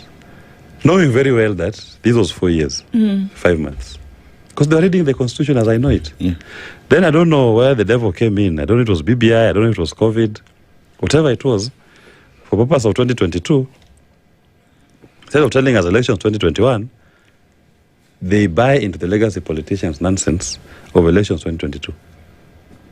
Because even if you just follow their own precedent of 2013, 2017, they should have prepared for elections in 2021. Okay, I'm looking for something to then be able to help these guys. I'm searching for something that would say, this is the reason why. Is it possible? And you bear with me here. Because there must be some reason as to why something so serious was not taken into consideration, or that even now not being taken into consideration. Is it one of those must shall be kind of things whereby we don't understand the implication of must or shall? Is it one of those ways whereby things may be ambiguous, or is this very clear what should happen here? There is nothing as clear as to the day and the night. Okay. And if you had any doubt, I always say this: there's the word in and there's the word out. You are told, do your elections in the 5th year. Yes. I mean, it is simple arithmetics in the 5th year. A simple literal interpretation. Anybody who has done basic kindergarten English knows that in is inside. Yes. And 5th is after 4th and before 6th. Yes. Okay. So just find out when is the 5th year. Okay. Then look for inside it. Enter inside the 5th year. Second Tuesday. Then look for second Tuesday in August, inside that 5th year. Yeah. It is so simple and straightforward. And I would have said they took advantage of a national inertia, which, remember, from 1992, and the elections we've held since 1992, had a constitution article in section 9, that had provided for a 5-year term. Right. So our political experience had been 5 years. Yeah. So it was so easy to perpetuate that myth. What we are doing is we're deconstructing it. That the 5-year myth remains that a myth. It died and it ended with the old constitution. So IEBC also must socially amend their minds and accept that they've held brief enough for legacy politicians. They've stolen from the Kenyan people extra 1 year. And that gravy train has to come to an end. And start planning elections based on a 4-year term in office. The election cycle runs for 4 years. Inside the 5th year, you conduct your elections. But they're lackeys of legacy politicians. That's my problem. They want to accommodate them. Okay. Now, if that has happened, so there are other things that are being put out here. And I've seen a comment here, and I want to bring that in as well.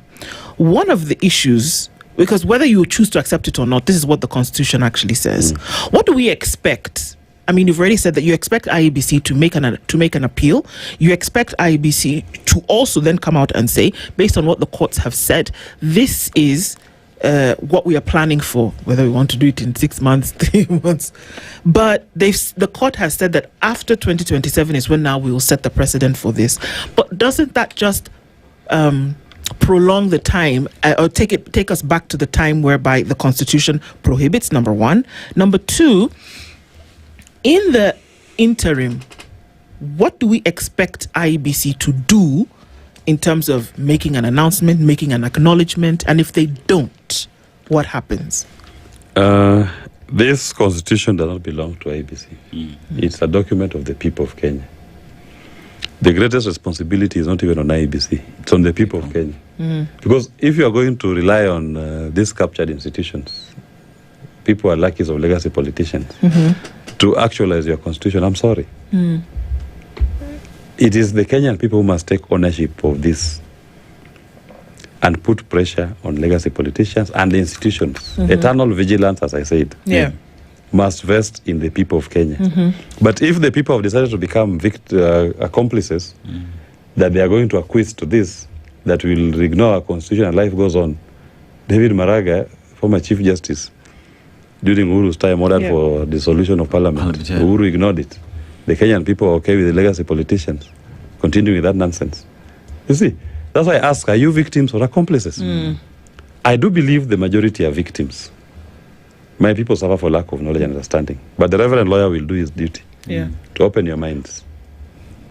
You must emancipate your minds and let you understand. For the ways of the world are all written in the book. The ways of Kenya are all written in the Constitution.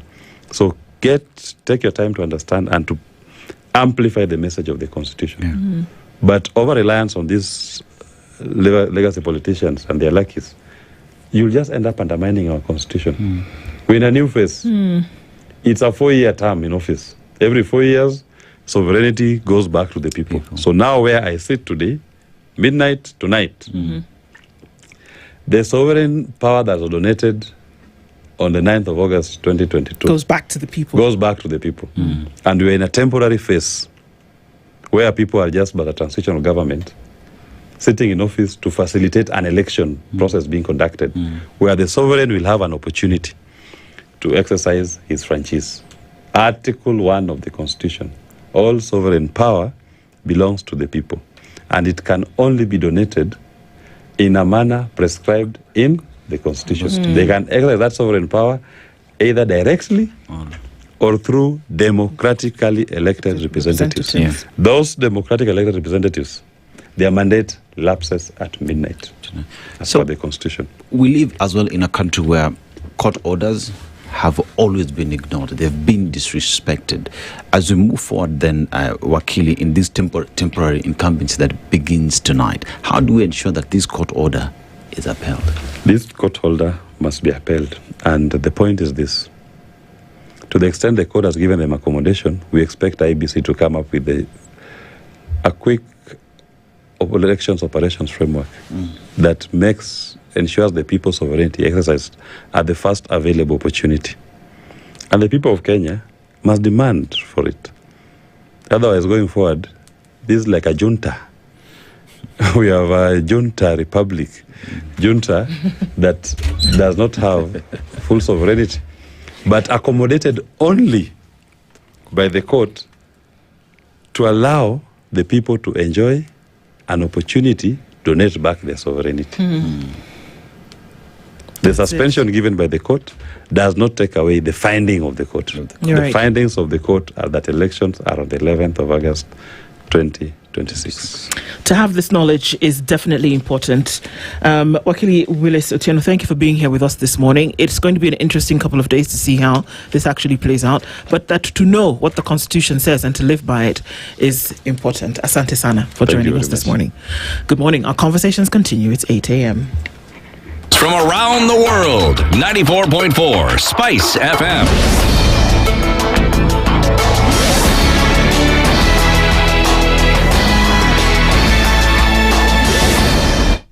Good morning, this is the news. Sheila Timbur.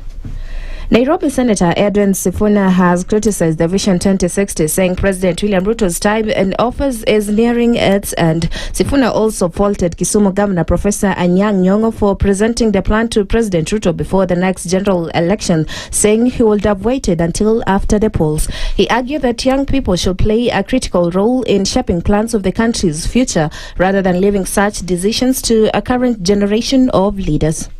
Mimi namheshimu mzee anaitwa Nyong'o, lakini mzee Nyong'o, wewe ungengoja miezi 12 vijana wachukue hii nchi ndio utuletee hiyo plan ya 2060. William Ruto, SHA si huduma center. SHA was not supposed to be about registration. Ukitaka kutuambia SHA imefaulu, utuambie umetoa mambo ya harambee ya kutoa watu wetu hospitali. Sifuna's remarks comes amid growing political debate over the 2060 vision, with opposition leaders describing it as a distraction from the challenges facing Kenyans today. National Intelligence Service Director General Nordin Haji has called for national unity and peaceful political competition ahead of the 2027 general election. Speaking in Garissa, Haji urged leaders to respect differing views, avoid divisive politics, and work together to promote peace and Kenya's development. He said political differences should not undermine national unity or derail the country's progress. Kwa hivyo mimi ningetaka kuwahimiza wale ambao ni viongozi walete watu karibu. Na demokrasia haimaanishi watu wakosane ama wapigane ama walete insecurity. Hapana.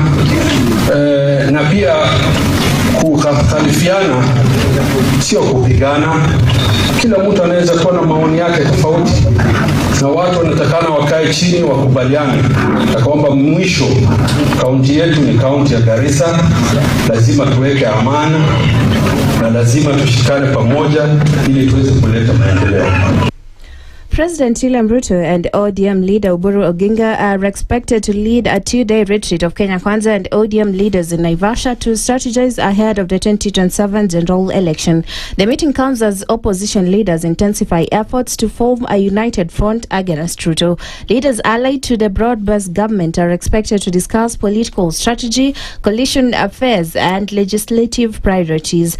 The retreat also comes amid negotiations between ODM and UDA over their political partnership, with ODM seeking a greater role in the coalition. The leaders are expected to reaffirm their commitment to the broad-based government and coordinate their strategy ahead of the 2027 polls. In other news, former public service CS Moses Kuria says President William Ruto can win the 2027 general election without relying heavily on the Mount Kenya vote. In an interview with a local TV station, Kuria says Ruto has support across several regions, including the coast, northeastern Rift Valley, parts of western and Nyanza, as well as Mount Kenya East, Ukambani and Kisii. He says even a 13% vote in Mount Kenya, which Ruto claimed in the Ol Kalou by-election, will give the president a significant advantage. So if he wins the same 13% that he won in Ol Kalou, it can only be a bonus. And I'm saying figures don't lie. The president has got, in my opinion, in my estimation, in my experience, 4 blocks with him. He's got the coastal block, the northeastern block. He's got what I call Kamatusa. Korea's remarks come amid growing debate over the political direction of Mount Kenya ahead of the 2027 polls. And KOTU Secretary General Francis Atwoli has warned security officers and government officials against leaking confidential information to former Deputy President Rigathi Gachagua. Speaking at St. Francis Mawego Catholic Church in Karachuonyo, Atwoli accused Gachagua of misusing intelligence shared with him, saying this could expose officers to disciplinary action or dismissal. Atwoli also criticized Nairobi Senator Edwin Sifuna and his political allies, accusing them of misleading Kenyans and seeking to divide the Luhya community. Said the community will hold the Bukungu 3 meeting in December to make political declarations ahead of the 2027 general elections. And that's the news. I'm Sheila Tembur.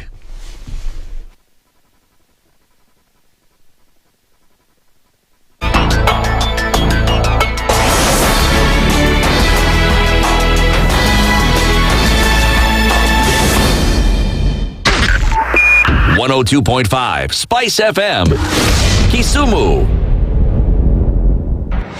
The following takes place from 6 a.m. to 10 a.m. every weekday on Spice FM. Parliament has got powers. Let me break it down. The National Assembly can initiate an impeachment of the president. This same and the National Senate, Assembly. Yes. That's our constitution. This is just a continuation of the previous administration, which Ruto was part of. President Uhuru himself openly said that we're losing 2 billion daily. Daily. I mean, come on. Are you saying that we don't have a central bank? If we look at Kenya, both public-private sector, that figure is ranging between 30 to 40%, right? I think it's clear that the government of Kenya is living beyond its means. This is the Situation Room, the only way to start your day. The following takes place from 6 a.m. to 10 a.m. every weekday on Spice FM. He himself actually has admitted that he bribed members of parliament, so... he admitted that he bribed members of parliament? Well, when he said... The government. Yeah, when he said that he gave the 10 million was for what? We're always quick to point faults in somebody else before you look at your own faults as a person. If it was Kanu's day, hii amuka naye leo ungekuwa umeenda bali sana hii. So and we must celebrate you. There are 600 million people now globally estimated to be living with diabetes in the world. So it is a major health problem. It's the largest single disease rising pandemic that we're dealing with right now. The Situation Room, Kenya's biggest conversation. The following takes place from 6 a.m. to 10 a.m. every weekday on Spice FM. Members of parliament, they go to set house, they just promised they get given tea, mandazi, and 100,000. That's not development. External borrowing, 589 billion. Are we on the same page? What did parliament pass? If anything happened to our president today, God forbid, that man would become president. Na ndio alilenga hizo stories za Shakahola. The real thing is our constitution has only one person who is accountable to us. This is the Situation Room, the only way to start your day. Mature, intelligent talk every morning. Spice up yourself.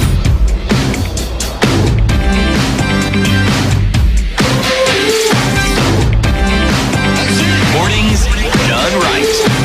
94.4 Spice FM, Nairobi. A very good morning to you. It's 8 minutes after 8 o'clock and into the third hour of Kenya's biggest conversation this Monday morning. Thank you for being here in the Situation Room. We're going to look into devolution this hour and to then be able to understand how devolution has worked. Since we're looking at things having to do with the Constitution, we continue with that conversation. Devolution came in as an operation of the Constitution in 2013, and now we're looking at 12 years or so, 13 years into devolution, and how has that been? To help us out with that conversation this morning, two of our guests already here in the studio with us, then to help us be able to do this.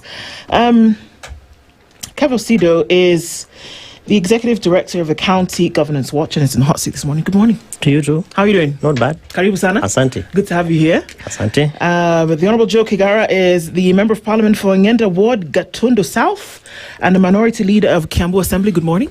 Good morning, Nduh. Karibu sana. Asante sana. Thank you for joining us, both of you, this morning. We'll be looking into the state of devolution under the Kenya Kwanza government, and then being able to see if constitutionally it's been followed, and if not, well, what do we need to do? Before we do that, Dennis takes us to an interesting country this week. Yes, this week we are in Mauritania, and Mauritania, the locals want to refer to it as the Islamic Republic of Mauritania because it's predominantly Islam. So you go to Mauritania, alcohol is not sold in the country. If you're found with it, whether it is through you walked in with it, you will be arrested, you will be put in jail. But they equally have the iron ore train, which is one of the longest and heaviest train, spanning over 2 kilometers long, that helps in transporting their resources, which is iron ore, copper, and gold. But the proverb that I get from them this morning: he who has no spoon will burn his hands. He who has no spoon will burn his hands. Kingara, how would you? I'm very well, thank you. It's a good saying. To me, basically, if you don't have tools of the trade, then it's a zero-sum game. Okay. You need to empower something or someone, give them the right function. Actually, very apt in our conversation today. Yeah, I think. Yeah. Kevin, how you interpret it? When you're given a task to perform, you need artifacts, the tools to be able to undertake this task. But you can also have proper tools and you know nothing about the task that you are expected to do. So experience, expertise, therefore, in my view, presents to be able to deliver expectations. Yeah. And as Mheshimiwa says, quite apt for our conversation today, because we have a very progressive constitution. We have a very progressive devolved governance system in Chapter 11.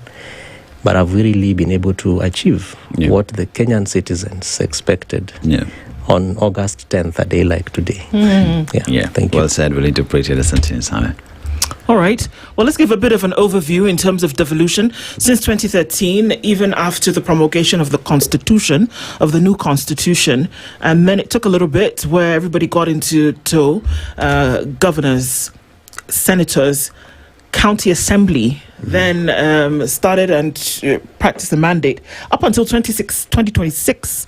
Let's hear from you. What would be your scorecard, 1 to 10 in this case? Let's go with 10 being the best, in terms of how devolution has been practiced under the current administration and not the administration before. Okay. Out of a score of 1 to 10, I think I would give it a generous 6. And I say generous because it's still a low score. You have to understand that the way you framed your question, you're putting the onus on the current regime to do what it needs to do to empower and have functions devolved. In terms of whether devolved functions, for example, have been effectively devolved, I would say not quite. We are in a low 4 to 5 because we still have a lot of functions that have remained in national government.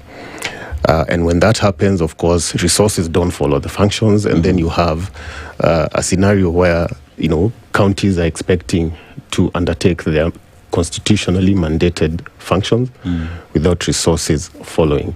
That becomes a key talking point. And you have really key areas such as healthcare, roads and infrastructure, all these things, which if funds don't follow, then you have an issue with that. So I would score it a low 6 in terms of overall view, but on specifics sectors, you can then score. If it's healthcare, probably a 4, if it's infrastructure, and so on and so forth. We had a state of address from the Council of Governors just the other day. And of course, the trouble with that is that it's a snapshot of where devolution is holistically, sort of an aggregated view, which can also be misleading because when you take a mean score of devolution, you have counties which are performing better than others. You have counties that are doing better in own source revenue than others. If you take Kiambu, for instance, it scores very well when it comes to own source revenue, and others not so much. And others have an unfair advantage. If you take Narok, for instance, they have national parks. So the on-source revenue is going to be much higher. Same case as Nairobi. So in ballpark, I think in the last 13 years, we can say, yes, devolved services have come closer to people, and that's a win. Now, whether that has been effective and efficient, that's up for discussion. Kevin, I want to ask the question then, with the constitution that you say, which is a proper tool that we have to use as a country, just going back to the proverb that we have as a country, have Kenyans realized the potential, the full, what one would say, meat that comes with devolution, as it were? Very good question, Dennis. From what we see happening in the counties, when you say Kenyans, it is quite a bothersome description, because you have Kenyans who are Kenyans, and you have Kenyans who are not Kenyans when it comes to governance. So politically speaking, Kenyans who are Kenyans are those who are in leadership, or basically political leadership positions. And so when you talk about devolution, the fruits of devolution therefore accrue to those Kenyans who are the real Kenyans, in inverted commas, and that is largely the political class. So the citizens, who are a majority of Kenyans who are not Kenyans, in my view, have not understood the benefits of devolution. And that is why we still have health sector struggling. Doctors are on strike as we speak. Nurses were at the COG Delta House a few days ago. We still have challenges with a huge sector, which is a breadbasket of the country, like agriculture. We have serious challenges with leadership when you talk about infrastructure, where you have to have governors, having challenges with senators because of a 10 billion shillings, what's called the roads maintenance levy. So many things that are happening that are constitutional, but Kenyans who are largely the people who expect services are not feeling these services, Dennis. So that's quite a big challenge, and a lot of these challenges ascribed to the political infrastructure, the political space that we have. And that is why, as Mheshimiwa Kigara says, we still have an audit of close to 68 billion shillings, or actually 168 billion, that is still held by national government on functions that are supposed to be sent to county governments, so that actually the counties who are the most closest to the citizens adjudicate and implement these functions. Why is it held? Why is this 68 billion shillings held by national government that should go to counties? Of course, the law expects that if you look at Schedule 4, we have functions that are supposed to be done by national government and those that are supposed to be done by county governments. But since 2014, 2015, 2013, 2014, when we had the Transition Authority, the institution that was supposed to help us, to transit functions, institutions, etc., that came up with a very clear report that therefore needed to be adopted by almost everyone to ensure that functions go to counties. Why they are still held is lack of political goodwill, in my view. So that when we have like the devolution conferences, we have the who's in politics, the real Kenyans who are Kenyans come and say within 6 months, Nduh, we are going to devolve these functions, but they are never done. As we speak, the State Department of Devolution and other stakeholders like County Governance Watch and others have done an audit of what needs to be sent to counties and how much, when you talk about financing these functions, we know how much it is. Why it can't be done, in my view, is just mere lack of political goodwill. Why it can't be done or won't be done, or then why do county assemblies or national assemblies continue to function within a system whereby the very tenets of devolution, whereby we call into account senators, members of the county assembly, such as yourself, Honorable Kigara, that why do we allow the functions to continue knowing full well that a transitional authority, for example, that came into play and came up with a report on how this implementation would happen, but we kind of ignore that, don't we? And we just go ahead and do the work as though, okay, well, if they're going to release 68 billion shillings, if they're going to, because essentially we're not just talking about the release of 68 billion shillings, we're talking about the release of control. Correct. So why continue to operate knowing full well that the law is actually not being followed? Actually, that's where the rubber meets the road, if you ask me. You see, the Constitution under Article 174 is very express in what it sets out to get. And ideally, what the Constitution wants is members of communities to have decision-making power for themselves. This is to say, they want to manage their own affairs. In fact, the Constitution is very express. It says communities should manage their own affairs. To do that, you have all these arms of government which are supposed to do what they do. Now, what happens, by the way, if you have a community managing its own affairs, it's then empowered. An empowered community makes very different political decisions. So you start from a level of where funds are supposed to be devolved. You have those systems starting to be curtailed. I'll give you an example. We are in the financial year 2026-2027. We have what we call division of revenue allocation. Division of revenue allocation is where you have Parliament coming and deciding what share of the cake is going to go to counties, right? Now, it is envisioned, the drafters of our Constitution just said, the most recent audited revenues, we go by that, and then we decide 15% of that goes to counties. We're in the last financial year for those of us who are in elected politics, right? But the division of revenue allocation that actually, according to the High Court, well, as of Friday, done. I followed what Willis was saying, and so we could be out of office anytime, right? But let's assume we have another year to go. Now, the good folks at the National Parliament see it fit to give us what we call a constitutional baseline to determine our income as the 2022-2023 audited accounts. Okay? Now, not just audited accounts, but audited revenue. Now, what is important here to note for Kenyans is that we're looking at audited and approved revenues. So we have audited accounts for 2023-2024, audited accounts for 2024-2025, still seated, gathering dust. And by the way, we don't require parliamentarians to go and re-audit or do anything new. They're just supposed to take a report from the from the Auditor General, put it in front of the floor of the House, debate it, approve it, set up constitutional baseline. Now, what is the net effect of that not happening? It means we're using a 2 trillion budget figure, right, to determine the cake which is being served today, as opposed to a potential 2.5 trillion, I believe. 2.9 trillion. Yeah. The compounding effect is that right now counties are being denied somewhere near 70 to 80 billion in potential revenue.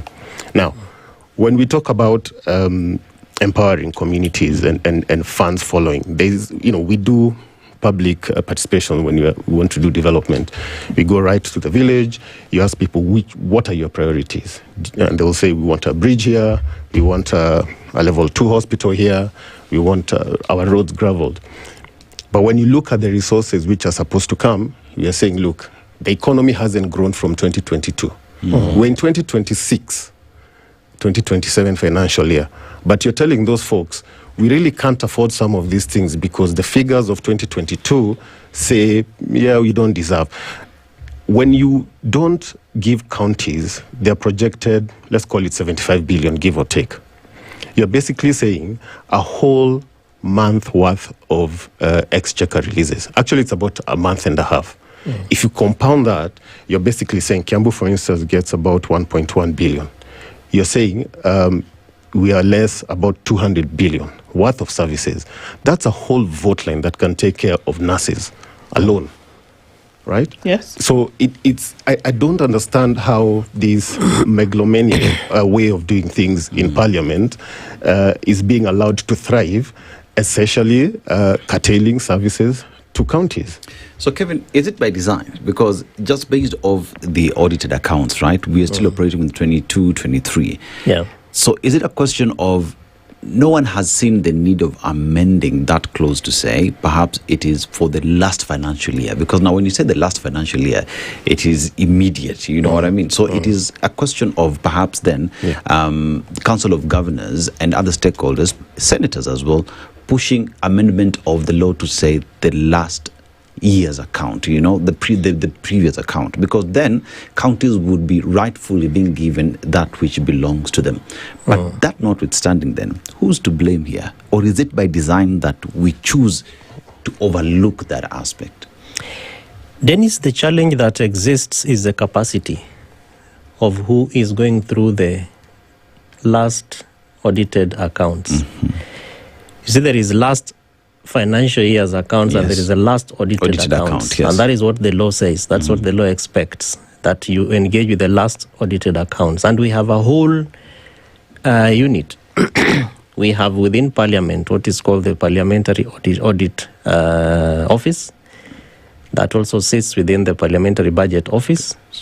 We have the Office of the Auditor General that is properly capacitated and has done its work effectively. So much so that even if we were to go by the last audited accounts,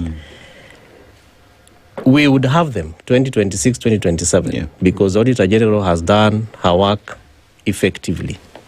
The challenge is that these reports are received at Bunge. You understand? Now, the capacity of Parliament, in my view, is where the challenge sits. So that when you have all these committees that are supposed to go through these audited reports, what is this thing that is holding them, that is making them unable to execute and dispense of their responsibility?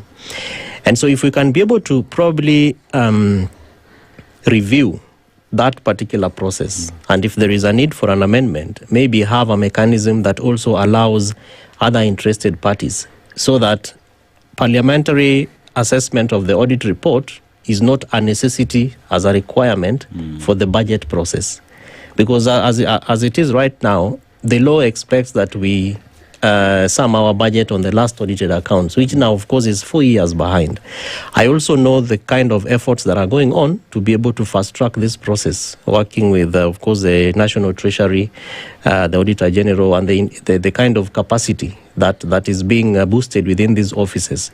But the challenge still rests within Parliament, so that if we can be able to have some sort of a boost or some sort of mioto inaongezwa kule bungeni for the committees that need to review these reports, then that is where the problem is. And you see, for parliamentarians who are also the budget, the ones who appropriate the budgets, it is in their interest that we are undertaking a retraction of the budget process based on where they are, and where they are is not in the citizens' interest.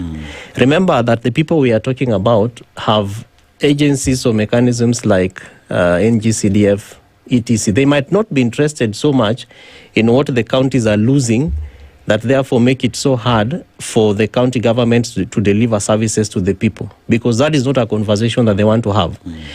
Why? Because if you look at the NGCDF Act, for example, it is very, very clear what it needs to do. Infrastructure, security, emergencies. Those are the three main things, which of course are not what county governments in a much more deeper sense would be engaging in. So it would be of their very little interest to see that counties have money to be able to deliver services. Because again, there's a political equation here.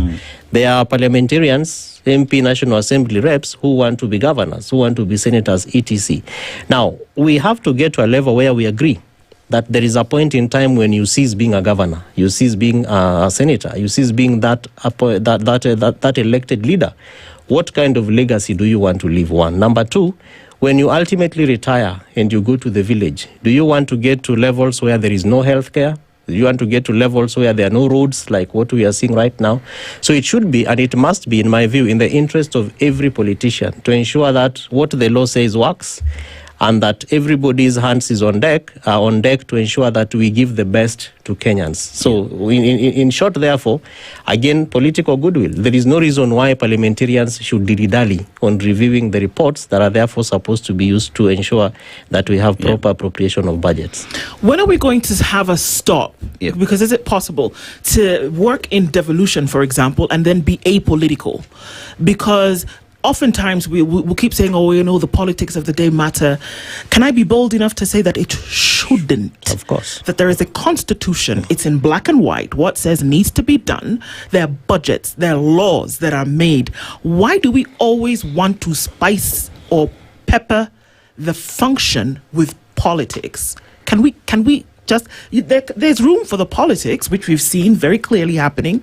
But when it comes to bread and butter issues, when it comes to brick and mortar, when it comes to infrastructure, why do we always have to have the crutch of, well, it's political and I have to do what, the puppet master says? It smacks of an immature dispensation. When can we actually do that, do you think? I think that's one of the things I'll give it to the late Honorable Raila's view was.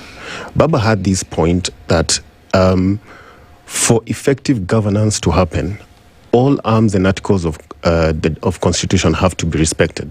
They have to be given space to thrive.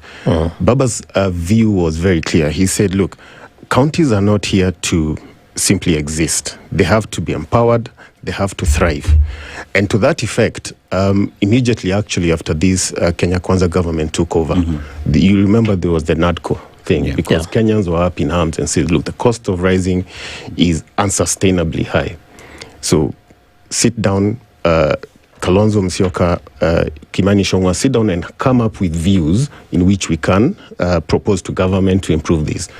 One of the key themes that even now is in the 10-point agenda was strengthening and protecting devolution.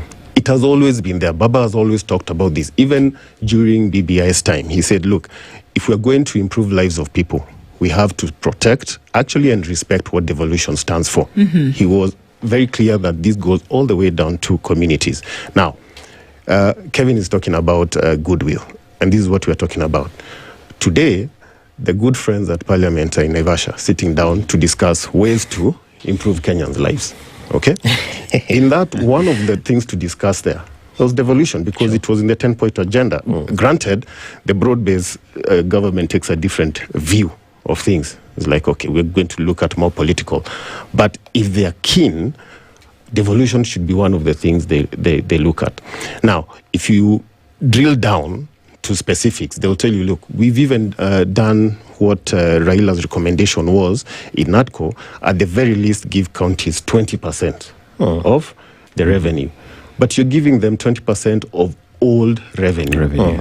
So you're basically just hoodwinking or basically gaslighting Kenyans that we are doing this, but nobody has the goodwill. I actually think the way forward with this is to tie some of parliamentary functions, like the PSC, to the same revenue. They said, look, if you're going to do a budget on your items, we are going to follow the same formula. We look at your last audited revenues, and that's where you're going to get. I'm telling you, things will flow very quickly if you do something like that. But otherwise, you even have functions. It's the very same people who are holding the RMLF funds. In Kiambu here, we've only received 118 million out of a possible, I think, 700 billion, to do a function that is critical, access roads. There's a farmer there who wants to get their produce from their farm to the market. It is not begging. You've given them free fertilizer, you've given them free seedlings, but they can't get to the market. It's basics. Okay, let's take a break. I think it's necessary at this point to come back and understand then why it's so difficult. I mean, Kev, on County Watch, to then be able to understand and see that it's very clear what was demarcated. The people who put together Constitution, which was assented to by the people of the country, said this is the way in which we must operate. It sounds to me that you need to take the square peg, put it in the square hole. It's simple. And that you don't try to fit something else that doesn't fit. But apparently it's not so simple in terms of practice. Let's come back and continue this conversation. Stay with us. This is the Situation Room, the only way to start your day. Traffic.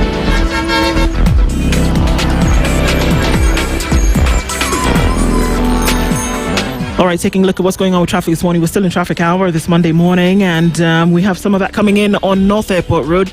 In and outbound traffic from Embakasi. Still a little bit of a something there. Outer Ring is not looking too bad as you get out towards the Thika Superhighway on the other end. And speaking of the Thika Superhighway, a little bit of traffic as you then get towards the Pangani Underpass, and that's the most of it that we'll see for now. And it's also very busy on Haile Selassie. There's traffic coming in from Mombasa Road, coming past the Nyayo Stadium roundabout. It will take you through through towards Haile Selassie and then out towards Huru Highway. So that's what looks busy there. And then on Ngong Road, a little bit of traffic as then you approach the city centre. Nothing too crazy. We'll take it. We'll talk Spice FM KE on X, hashtag the Situation Room. As the sun rises, so do we, as we trust it to rise and set without any worries interrupting your day. StarTime's home solar solution with solar panels, hybrid inverter, and lithium battery. Powering your prosperity and happier life. Empowering you to do the things that really matter. A complete and reliable home solar solution. Call us today. StarTime Solar. Power your life. Mature, intelligent talk every morning.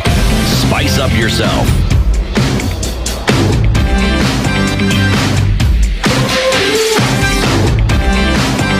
Mornings done right. 94.4 Spice FM, Nairobi. And so we continue our conversations this morning. We're in today on this conversation around the state of devolution with Kevin Aseto and Joe Kigara. And so coming from that break, I mean, it sounds like we wanted to overcomplicate something that if we were just, operating within an application of the law, number one, and that form should actually follow, funds in this case should follow function. But it seems we want to complicate it. So then, why should we have a puppet master when it comes to something that the Constitution says very clearly you should do? That then with the Constitution, you activate devolution. You have at the county level, you have the governors, you have your county assembly, which your MCAs operate at the ward level. The in my opinion, one of the most important units of devolution as the MCA, whereby we're talking at that ward level, figuring out what it is exactly that needs to be done so that then that, goes up. Then you have senators who then oversight to make sure that you're actually spending your money and doing it right. And that you take control, because there was a problem with control being at the national level. So we said, okay, fine, let's take this control and let's disseminate it around the country, number one. At the same time, what you do with the one stone is that you kill a second bird of developing the country. That we've seen magnificent things happen, whereby people then go back to the counties and actually get something done. It's a good thing. Why wouldn't you want then that to continue or to be fully established? I'm at a loss. I like how you're describing it, because that really is that's how it's supposed to be. That's purely how the devolved system of governance of Kenya was envisioned and is supposed to operate. That the members of county assemblies know there are three constitutionally allocated mandates, they execute them effectively, and that there should be no clash of functions. That the executive will also do its work with the entire government, led by Excellency governors, and that they manage and execute these responsibilities. And the citizens at their level will also be able to engage, public participation, development of CIDP, where they put together their priorities. The ADP comes in and fills some gaps that may exist. You have the supplementary budget that also comes, and in the areas where citizens feel like, we over-prioritized or budgeted, then we can be able to review our budgets. So that really is the expectation. But as it is, and what we see happening is really not, as I say, the rubber is not meeting the road there. Because, again, going back to politics, in my view, I believe that we just need good manners within our leaders and the leadership in place, both at the national and county levels, to do the right things right. Remember that we have an agency called the Intergovernmental Relations and Technical Committee that has the full power and mandate, working together with the State Department of Devolution. And the PS, Michael Laon, has been doing a very good work there with these officers. All the functions we are talking about have been identified from TEA in 2013, 2014. They have been costed. They have been unbundled. Mheshimiwa, we call it unbundling. Unbundling, right? yes, correct. And they are always costed every year, including this year. While we were in Homa Bay last year, the devolution conference, it was done. Right now, as we speak about the strike of nurses and doctors and bundling of how much it will cost to fully implement the health sector programs, is being done up to Friday last week when the state of devolution address was done. But why it becomes so difficult to fully implement, honestly, I cannot say. But of course, the politics revolve around a number of issues. One is a human resource. Why do we talk about ghost workers in county governments? Is it that there is a resource that is being pocketed from somewhere that is supposed to be, used for certain resources? That these people that are ghosts are being paid and people are not expected to see? When you talk about, human health, human resource, that's one of the examples. And if you were to look at how much it costs to have a doctor in a health facility or a nurse in a health facility, including all the equipment, Dennis and Nduh, it is a lot of money. Why would the one single ministry, and I came across my good friend, Madam P.S. Mudhoni, she's in one of your studios here this morning as we're also speaking here, and you are talking about this. Why is it so difficult when the Constitution of Kenya says that the national government shall have the policy process for health, and that health is fully devolved? Why don't you just allow it? Why do you want to have over 700 billion for one single ministry approximately for resources that are almost not even a half of what all the 47 county governments are receiving? Because we know they are receiving 420 billion for this year. I do not think that it is fair. I do not think that it is proper. But again, as Kenyans keep saying vitu kwa ground ni tofauti, but we also must exercise citizen agency to ensure that we do the right thing, that the people that we put in office are those who also commit to actually follow the law and implement devolution as is expected. Yes. You see, when you talk about unbundling of resources, unbundling of functions, right? The Constitution, lawyers would say, is very clear on what is devolved and what is not devolved, right? So you talk about healthcare is devolved, right? Agriculture, devolved. Yes.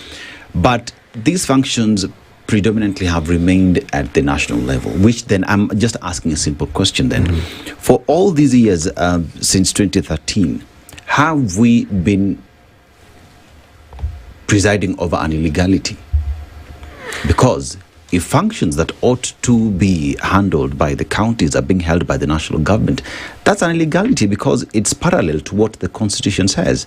And many have argued that it is because they remain being domiciled at the national level because of the resources associated with these functions, So here we're talking about markets. You see, national government is implementing markets in the counties. Then if that's the case, what exactly is the county, the governor, supposed to be implementing? Is something as basic as a market is being done by the national government. So have we been presiding over an illegality on the basis that is pesa tutaachilia leo, tutaachilia pole pole?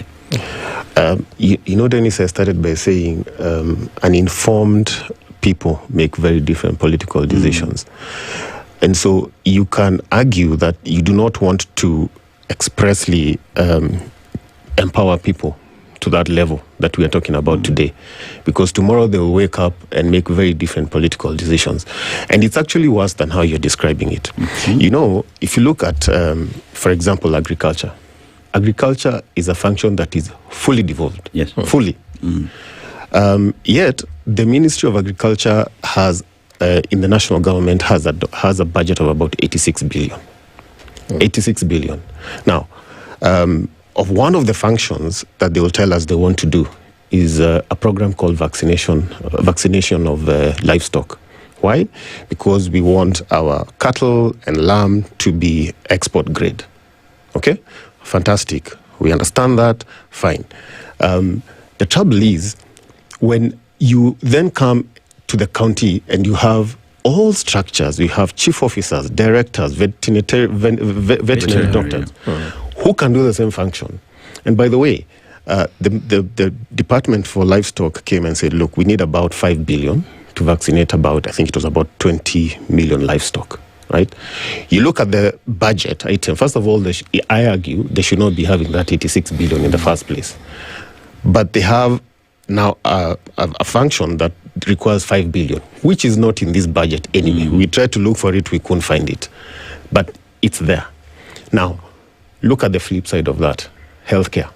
Healthcare is one of the most critical and budget-intensive item for any government, whether national or county.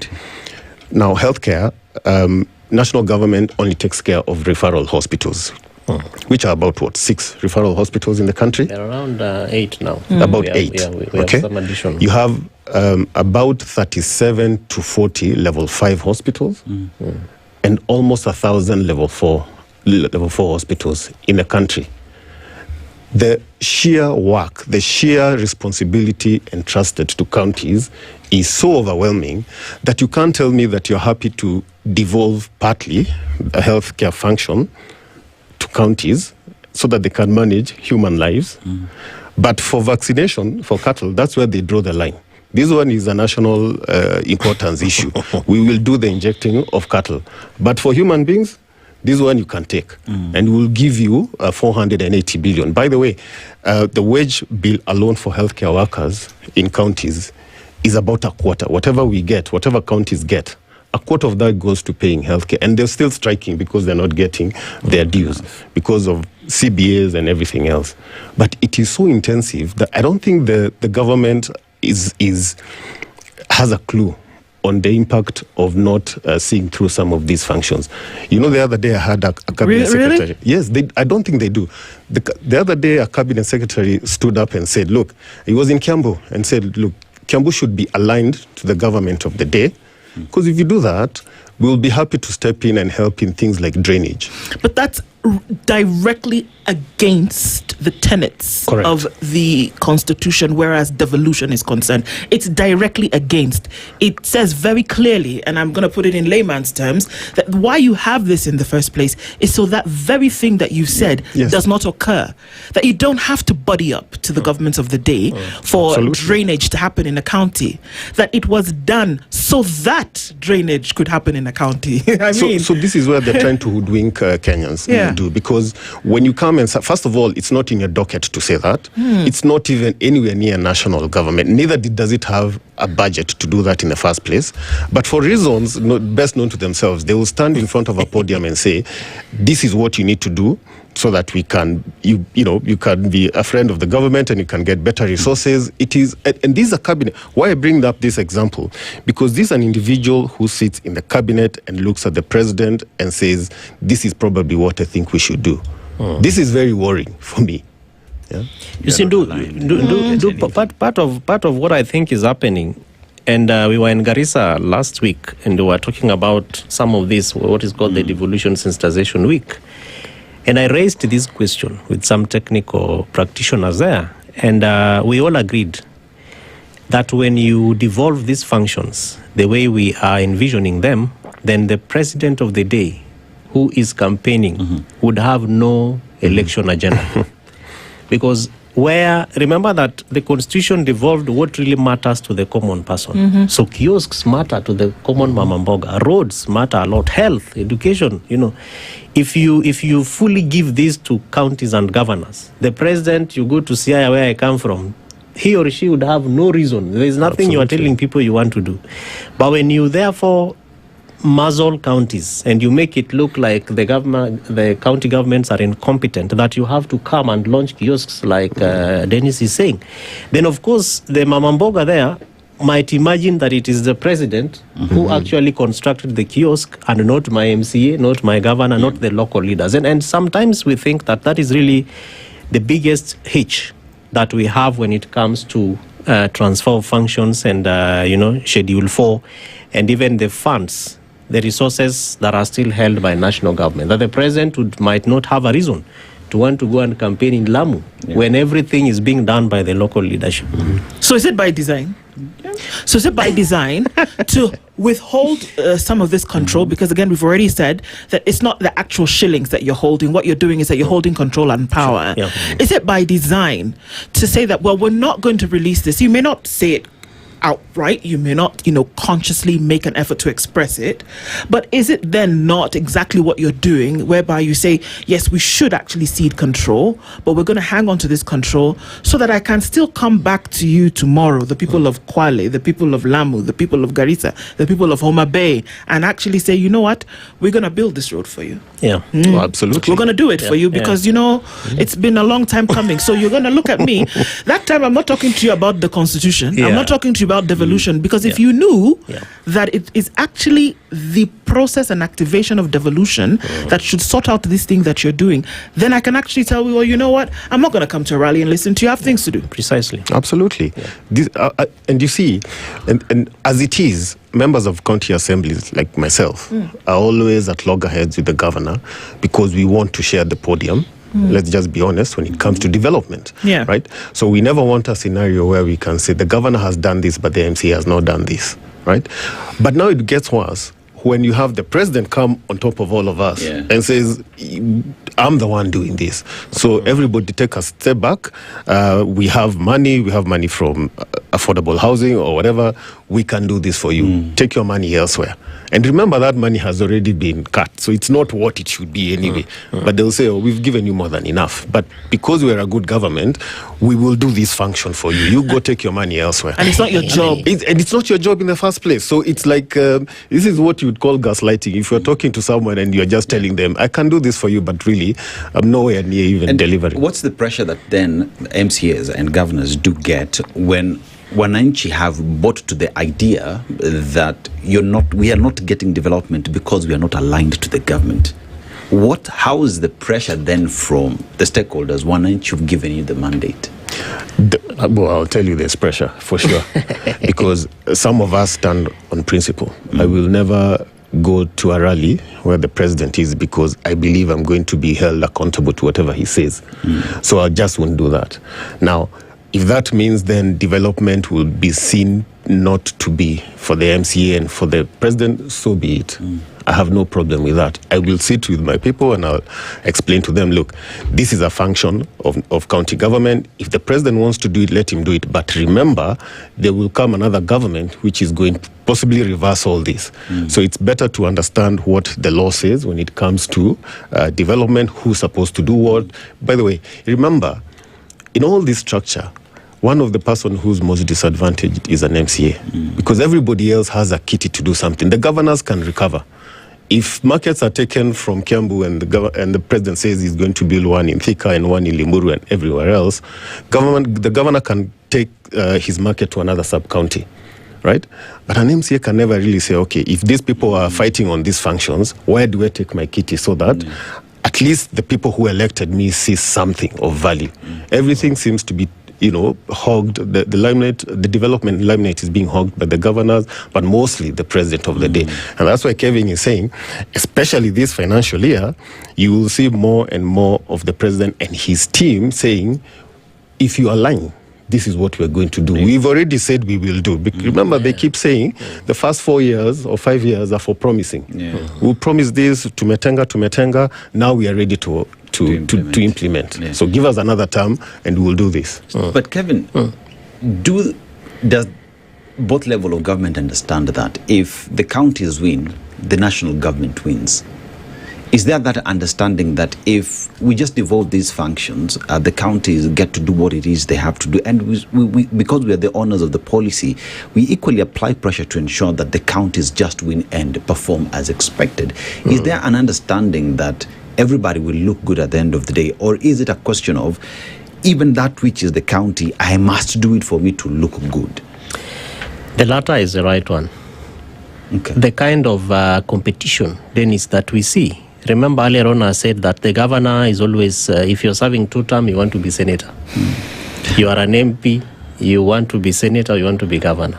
If you are an MCA, I don't know what term you are serving. It's my first. If you are doing second, you want to be MP National Assembly, etc. So that kind of tug of war and the tussle will not allow for that understanding, Dennis, despite the fact that the law is very clear who is supposed to do what. We have enabling institutions. I mentioned IGRTC. We have IBEC that is chaired by the Deputy President. Of course, the other not day anymore. Functional. We saw, which is a good thing, because when it comes to accountability, it's very difficult to hold the Deputy President accountable. Even before the Parliament, is only a cabinet secretary who can be summoned to answer questions. So I think the President acted in proper wisdom to be able to take some of those functions to the Prime Cabinet Secretary, because he can appear before Bunge and respond to questions, something which the Deputy President, given his office, might maybe not be able to do.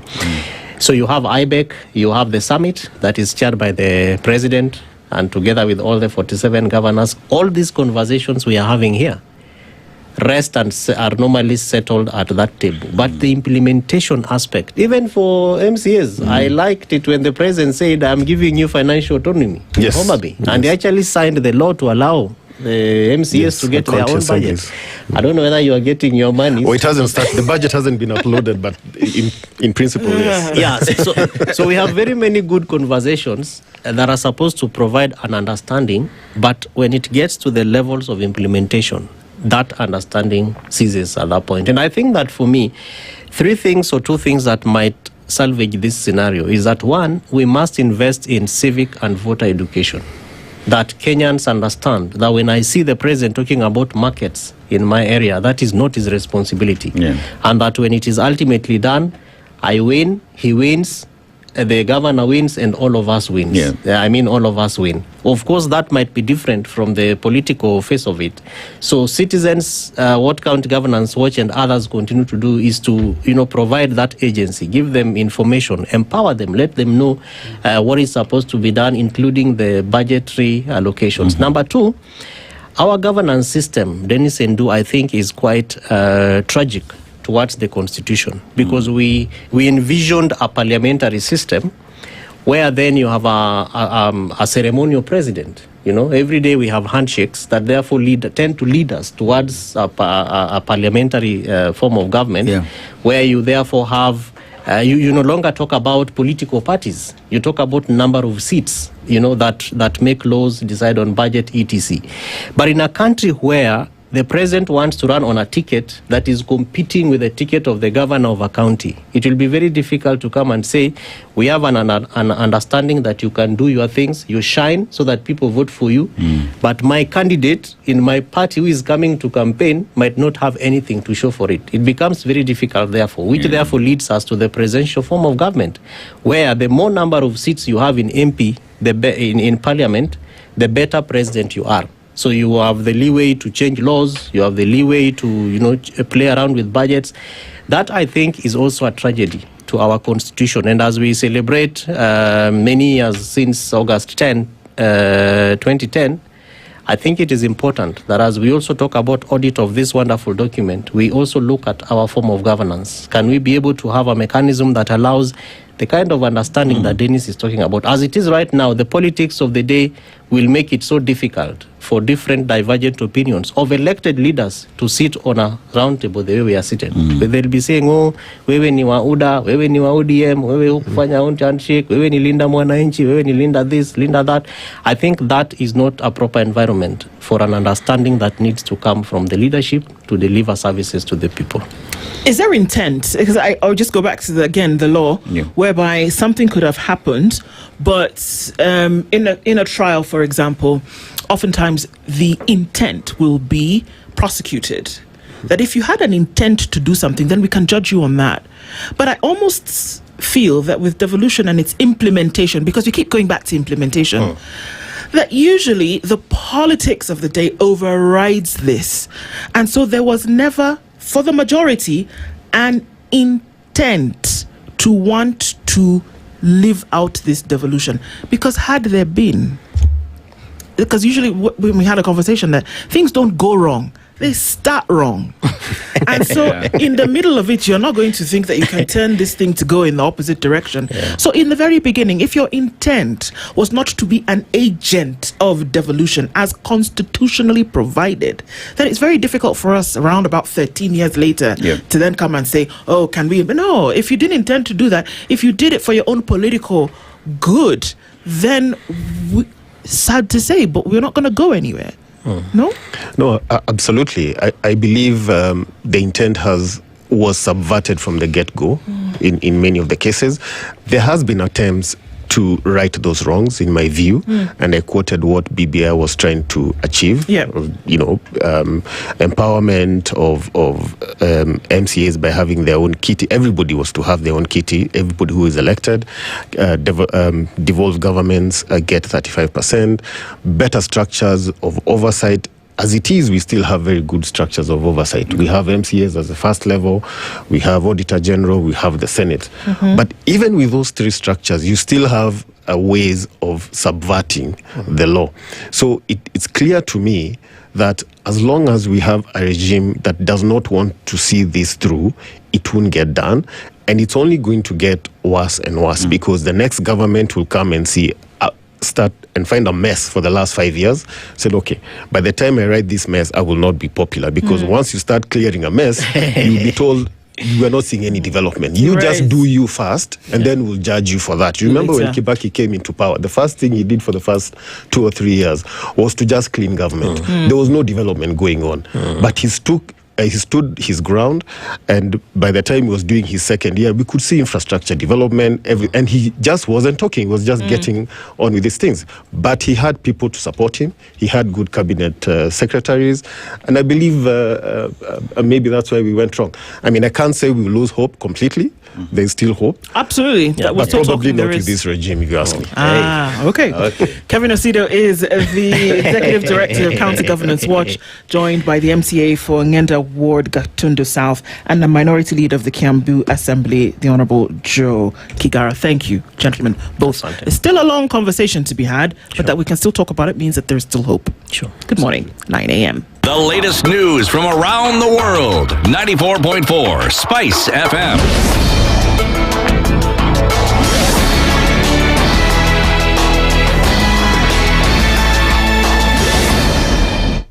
Good morning, this is the news. I'm Sheila Timbur. The Independent Electoral and Boundaries Commission is facing a 3.5 billion shillings funding shortfall ahead of the 2027 general election. Documents submitted to Parliament by the IEBC shows the Commission requires 74.8 billion shillings for the 3-year electoral cycle, but has been allocated 41.3 billion shillings. The National Assembly Committee on Justice and Legal Affairs has warned that the shortfall could affect election officials' payments, technology upgrades, and expansion of polling stations. The IBC also has 5.75 billion shillings in pending bills, mainly legal fees from previous elections. The committee has urged the Treasury to bridge the funding gap and question the planned purchase of new KIMS kits, while the IBC says replacing aging equipment is necessary for a credible election. A police officer, a boda rider, and another suspect linked to the murder of clinical psychologist Dr. Victoria Mutiso are expected in court today as detectives seek more time to complete investigations. Police say the suspects were allegedly promised 1.5 million shillings to carry out the killing, with 100,000 shillings reportedly paid up front. 4 other suspects are already in custody, while 2 police officers wanted in connection with the murder remain at large and are believed to be hiding in Nakuru. Investigators have recovered a motorcycle, 2 vehicles, and a police firearm allegedly linked to the murder. The DCI says the 29th July killing in Upper Hill was planned and involved several people, including those accused of surveillance, financing, and execution. The Judicial Service Commission is under pressure to expedite the appointment of a substantive chief Qadi more than a year after the death of Sheikh Atman Abdul Halim. The position is currently held in an acting capacity by senior principal Qadi Sheikh Sukyan Omar Hassan. The JSA advertised the position in January but has yet to provide an update on the recruitment process. Mombasa Senator Mohamed Faki has urged the commission to fast-track the appointment, citing an increase in cases and shortages of staff and infrastructure in Qadi courts. There are issues which need to be addressed in terms of administration. We have very few Qadis. We have at the moment 43 Qadis in the whole country. Even if we are to distribute 1 Qadi per county, we'll have 4 counties without a kadhi. Yet we know there are some stations that require more than 1 kadhi. For instance, here we have 3, but the workload is still very high. In other news, families of Kenyans linked or reported missing in the Russia-Ukraine war are calling on the government to clarify the steps it is taking to address the situation. The families accuse the government of handling the matter behind closed doors and urge officials to provide regular updates on the fate of Kenyans who travel to Russia and those whose whereabouts remain unknown. They also claim some officials have discouraged them from speaking to the media about ongoing discussions with the government. Peter Kamau, whose brother died in the war and who represent the affected families, is calling for a clear government statement on the matter. I wouldn't feel good if I am projected out there as the person who is assisting, other than assisting in silence. You know, this is a political issue. We are heading to the general election. If you are assisting Kenyans, why shouldn't you want to be seen as assisting Kenyans? Why do you want to assist them in private? Because every other moment the government is doing a project somewhere, it is broadcasted by the national media and even the government bloggers. Why don't we have government bloggers coming and projecting whatever it is that I'm saying and whatever it is the grievances of these families and what you are saying? Because I don't think it should be skewed. It should not only be you and you and you. You have your media, right? You have your media team. Why don't you allow other independent media stations to come and cover it if you really are assisting? And that's the news. I'm Sheila Timbor.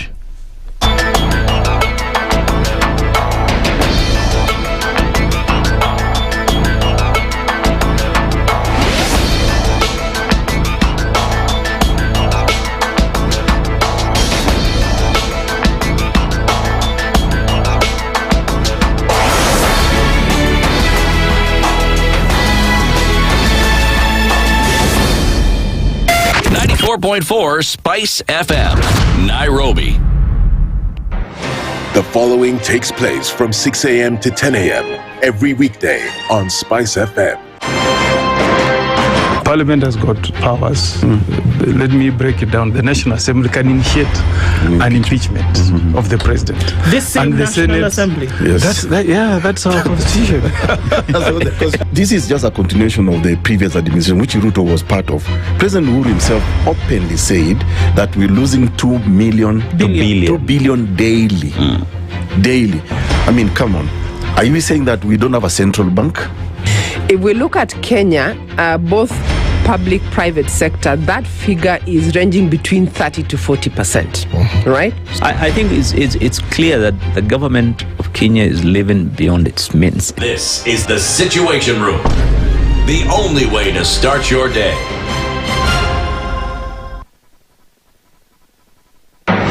The following takes place from 6 a.m. to 10 a.m. every weekday on Spice FM.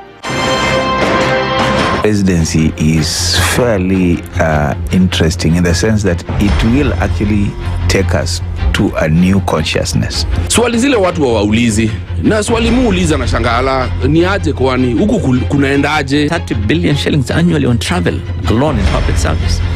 A Kenyan can even demonstrate every single day of his life that Ruto must go. That is the only message of his demonstration. That is his right.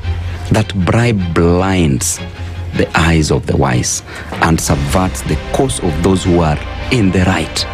This is the Situation Room, the only way to start your day. The following takes place from 6 a.m. to 10 a.m. every weekday on Spice FM. Parliament has got powers.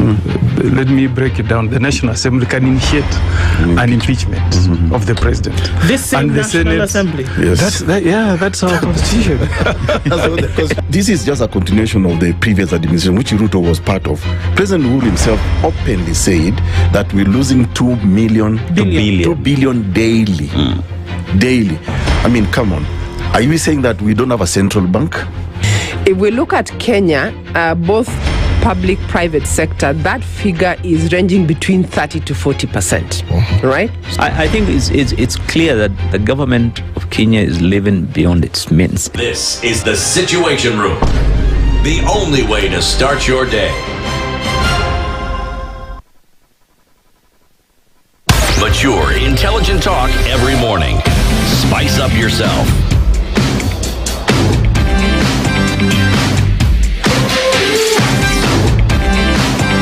Mornings done right. 94.4 Spice FM, Nairobi. It's coming into 9 minutes after 9 o'clock. If these conversations that we've had this morning prove anything to you, it should be that there's a long way to go in terms of getting things done and getting them done right. All right. So we're talking this morning. We've gone from the Constitution, what the High Court pronounced itself over, and then we've come to then devolution and what it really looks like. Is there somebody who's pulling the puppet strings? But now we get into a conversation where we don't know who's going to be next at State House in terms of who the visitors to State House will be. Will it be you? Me? Will it be me? You? What sector will be represented next? Now, we say this in jest, but of course the question is, are they actually achieving something beyond somebody having a tour to the house on the hill? That's the conversation that we're having this morning. Dear Mr. President, to understand why we have droves of people who come to State House. In their thousands, we've seen at least four groups of people in the last week. Started with the religious leaders, then we had community elders, and then we had the Muslim faith, and then we had the Islamic faith, and then we had private officers, security personnel, right, who were there. And I don't know if that does it, or if there's a contingent of folks who are then going to go to State House in the next coming days. We've forgotten that there was also an opportunity where the youth as well were there during the empowerment drive as well. So. Oh yeah, that was before. All right, so we're not going to repeat any of this. This would be a continuation of what we saw earlier. It's a continuum. That the teachers were there in January. Who else were there? The chiefs and such were there January. There's administration officers. At the youth. And then the young people were there also. I think the clergy have been there as well. Yeah, the clergy is always, always comes and goes. I mean, they were there before, they were there last week. So the questions that we're asking, what has it borne, or should it bear, or should we kind of actually wait the gestation period? That what we see is that these visits to State House, and what they essentially mean is that, have a day with the president, tell him what it is that you want. But I haven't seen any kind of dialogue really take place. Has there been dialogue that has taken place at these meetings? Is there dialogue, or is it just... Or is it just a monologue whereby I'm telling you... That's the thing, because I haven't seen any dialogue, because I haven't seen any documents coming from there in terms of this is all we'll do, this is what we have agreed. It's all about this is what I've decided. So from today moving forward, your name will change. From today moving forward, we will work together with the church. You know what I mean? So in terms of the dialogue, no dialogue. It's pretty much a monologue. But to what extent? To achieve what exactly? Because every meeting must have an agenda and clearly spelled out strategy on what you want to achieve. So I'm yet to see that.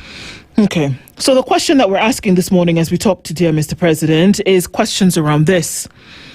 Are the State House visits solving problems or just buying time? And we want to hear from you this morning. That doesn't really matter how many people then come to State House or whatever categories then are represented on a particular day.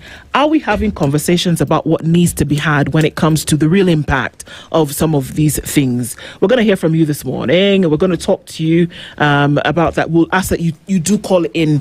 But just to then be able to lay the ground a little bit further to that is... when we see the people who are coming to State House, is that the way to deal with the problem? Or is it that that problem is being acknowledged in the first place, that this is an issue? Is there a problem? Well, like, for example, why bring the private security officers to State House? For what? I think the bigger question is, bring the private security personnel to State House. For what? And it remains there. Because what exactly have you achieved? What have you addressed? No, what's the issue? Why you address what? Are you, because and can they be addressed without them coming? State House. Okay, so what have you achieved by bringing them on Thursday last week to State House? What has been achieved beyond them having an opportunity to say hello, see what the grounds look like? Because, and then, I guess there were some promises that were made, right? First of all, your name has changed. Your name has changed. I think there's also the minimum wage that has been increased. Employers have been asked to acknowledge, because remember, there's a time when the president gave an order, and I think it was during May 1st, Labor Day, when the minimum wage was increased. I think they had like a 12% increase or something. So that was supposed to be implemented, and then during that meeting, the president insisted that ought to be implemented by everybody. That could have been an email. Yeah. It could have been a circular. It could have been on a piece of paper. We could have put it on X. A memo. It could have been a memo. It didn't have to have people throng to State House. Yep. So I'm asking a question with real desire to be able to understand that these visits, and they're not about to end. And he said, "Hii ni nyumba yenu. Hakuna mtu anaweza niambia ati siwezi invite." What's the word for invite in Kiswahili? Karibisha watu State House. You should then be able to do that. But then what is it achieving? Because we also know that there's quite a lot of resources that are being spent to have these State House visits. We're not even going to ask questions about where's the money from, because that could take us well into Tuesday, and we don't have that much time. But what is it achieving? If it's achieving something, dear Mr. President, or what was the problem? Was it that you needed employers of these private security personnel to understand that minimum wage needed to be adhered to? Like I said, send an email. Like I said, you can talk to somebody. Meet with the union. Yeah, talk to the unions. Send an email to the unions even. Do a gazette notice. Right. The Muslim faithful who were there the day before. The imams. The imams and the sheikhs. What was it? What was it that you needed to tell them? Yeah.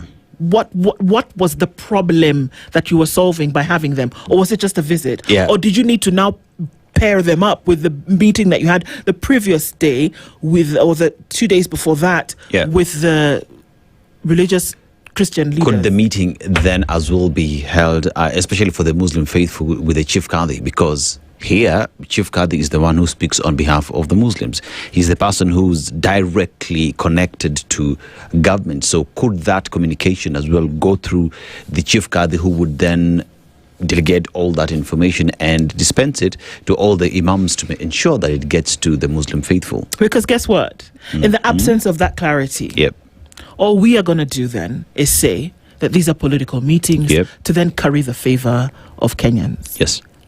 Unless you can tell me something otherwise. This is not what we are looking. So, dear Mr. President, what are you trying to achieve by this? Or is it to get Kenyans on the same page? Oh, wait a minute. When was 2060 launched, said kind of thing? That was on who was in the meeting in State House when that 2060 story came about? No, it wasn't. It was the address that the president. It was the address the week before. So you are all there. Well, everybody was there. Yeah. So you see now, you can actually do something like that. Do you understand? Yeah. You can actually do something like that when you say, today my audience is these people, and I'm speaking and I'm saying this. But you see, in the absence of the clarity, which is what we're displaying right here, we're going to fill it with something, and that the possibility that this was political in nature, in that you just kind of want to let people know that, you're the guy for the next election. I'll cut the chase and ask the question, how different is this from what the president was doing back then as deputy president in Karen? It's pretty much the same script. It is the same thing being applied today. So tell us otherwise why whatever is happening in State House today is different from the political meetings, the political campaigns, the meeting of different groups and charters that were signed. Only difference is I'll come to you. 2021. Yeah. Only difference is this time round. You come to me, I'm not coming to you. You come to me, I'm not coming to you. You come to State House. Yeah. Okay, and in terms of what yield it's going to bear, then we also have to ask that question. But we're hearing from you this morning, and we want you to then be able to tell us, as we talk to dear Mr. President, let's get those numbers up, 0732142650 or 0732142653. Talk to us this morning, because we want to then get an understanding. People are already telling us, Apana, it's for campaigns, because why suddenly have these a year to the next general election? Why are you having different cadres of people, like you said, Aseto? That it is mirroring what was happening with the different those pillars for the plan in 2022. Let's hear from you this morning. Hello, good morning. Hello, good morning. Morning to you. Good morning. How are you doing?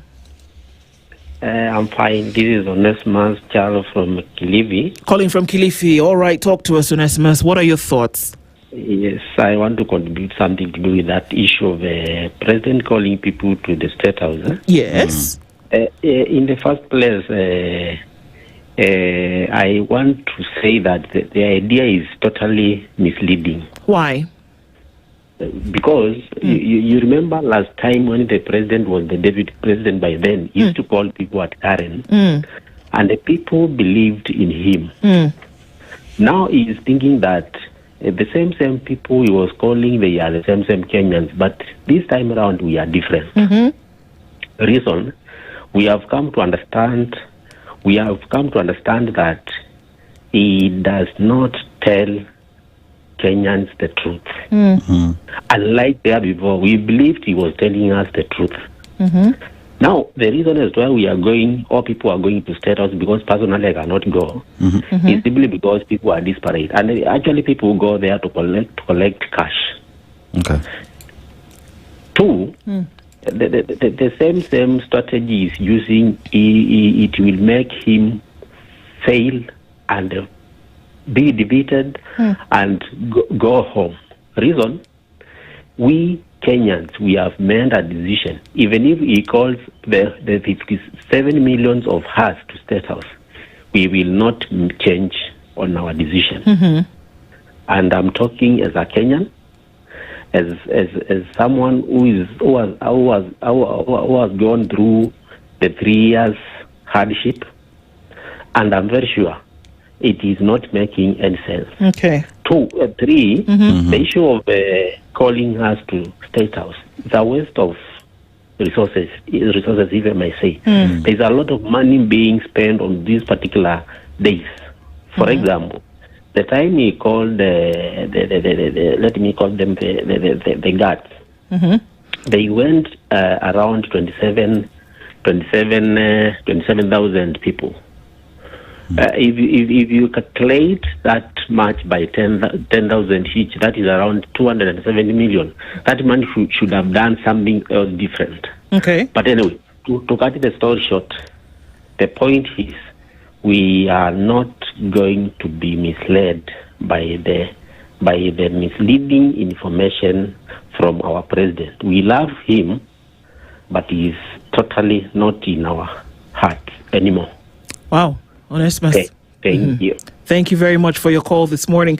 Let's hear from some others, because it's interesting to hear that it doesn't matter. Call who you want is what is being said. Call all the categories, bring them. But people at the end of the day will make a choice and make a decision. Is it the best approach? Leave it on even the best approach. The best approach, especially when you are an incumbent in office, is through services for the people. It's the people who will determine whether you're coming back or not, based off how you've made them feel, based off services you've delivered, based off the work you've done for them. But that notwithstanding, Nduh, $1 million question. In the budget for last year, was it budgeted for? No. So where is he getting the money from? I don't know. Should we be asking that question? Yes, you should. Yeah, because then the president as well can't remove himself from expenditure on whatever happens in State House. Why? Because Kenyans have donated that responsibility. That means every money that the president spends in public or in private ought to be something that is audited by the Auditor General, and Kenyans must see that. So I'm just asking, as I said, the simple question, can I get the audited books of all these funds and where it was budgeted for? Assuming that there is a book. Oh, yeah. Let's take the calls this morning on 0732-142-650 or 0732-142-653. Hello, good morning. Hello, Dennis and Nduh. Good morning. How are you doing? Fine, thank you. My name is Kennedy. I'm calling from Nairobi. For me, I think the president is just doing this for show. Because even the soldiers, I talked to one of them, aliniambia tulienda lakini bado ni one term. So I think he's just doing this to try as a trick in his playbook. But Kenyans are already fed up, and that's why you see this money that is dishing out to everyone. Is not budgeted for. That's why you see the utilization of the education budget last. Last year it was 60%.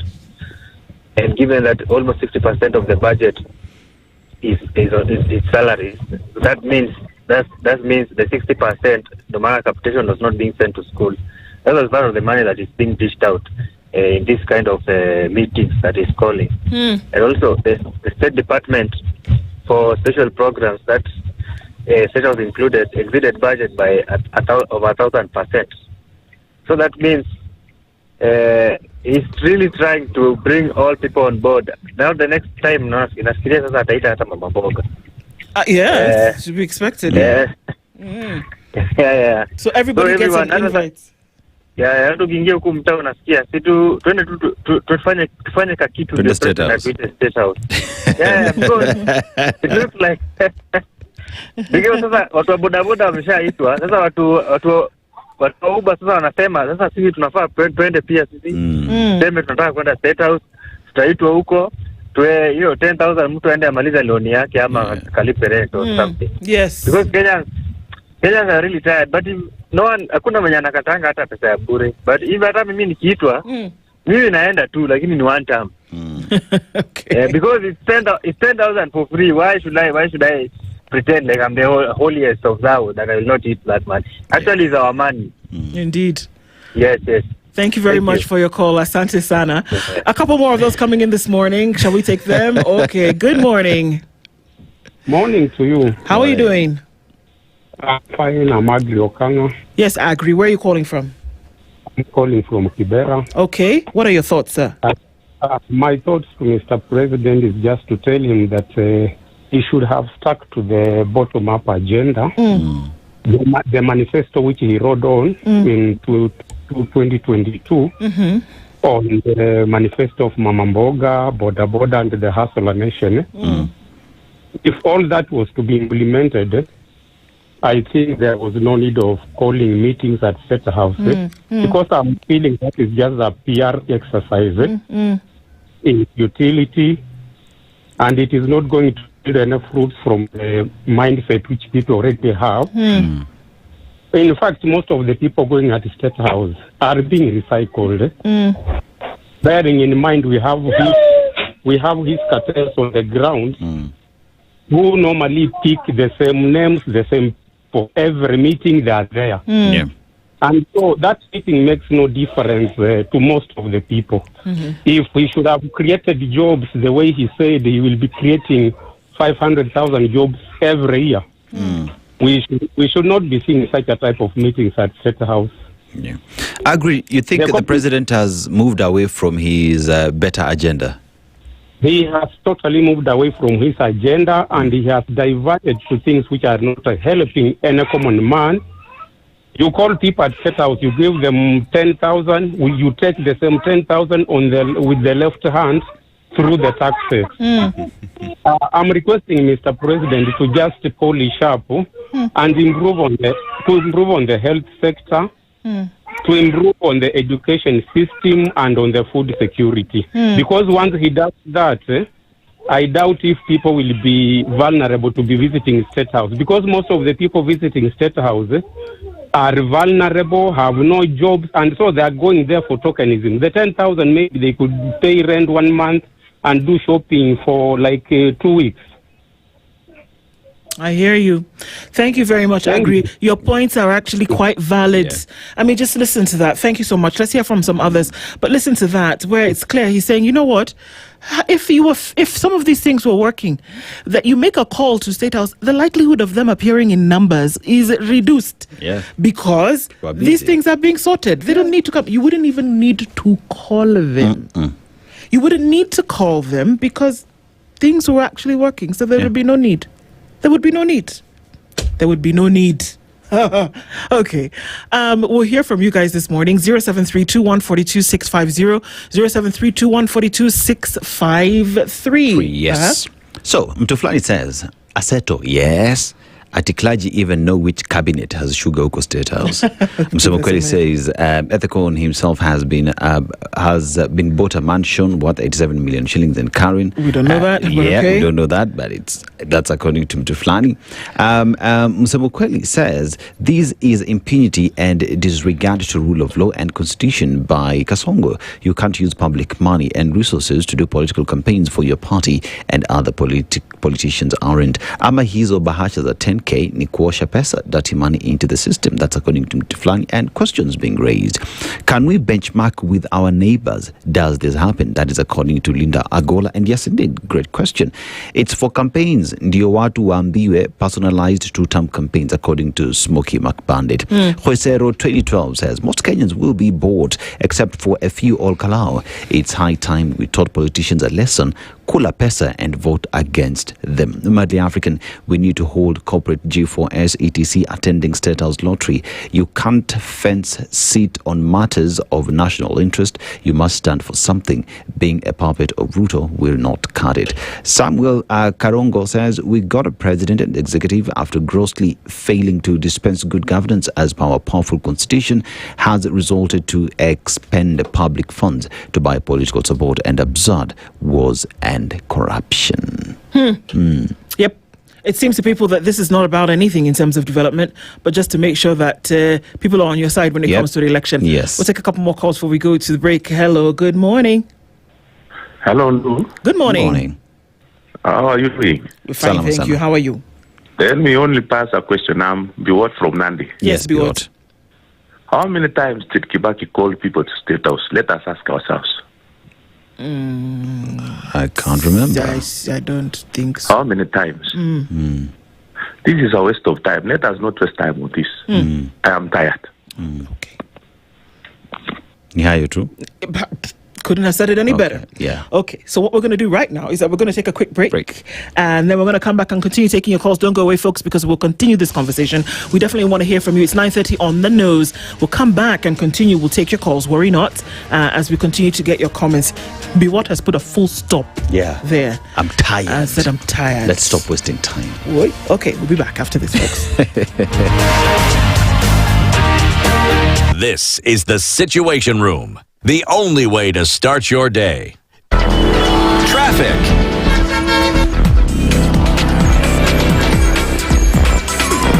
All right, let's see the traffic situation any better now. Yes, actually much. It hasn't been too crazy today. Landis Road is busy, and then traffic coming in from Lusaka Road, crossing over towards Landis today is also still a bit of a pickle right about now. There's traffic on Uhuru Highway as it takes you towards the city, and that's coming in all from the Nya Stadium roundabout. So that part of the city is busy this morning, and coming off of Raila Odinga Way, crossing with Ngong Road, also has a little bit of traffic just there at the junction, and it's still a smidgen busy as you come in towards the Pangani underpass, and that's coming round from Kiambu Road towards Muthaiga Square. All right, James Gishuru, it is now that the people of James Gishuru has said this is now when they're leaving. I said, okay, let's cause a little bit of traffic getting over towards the Red Hill Link Road. So one to watch for now. Through the day, let's talk. SpiceFM KE on X. Mature, intelligent talk every morning. Spice up yourself.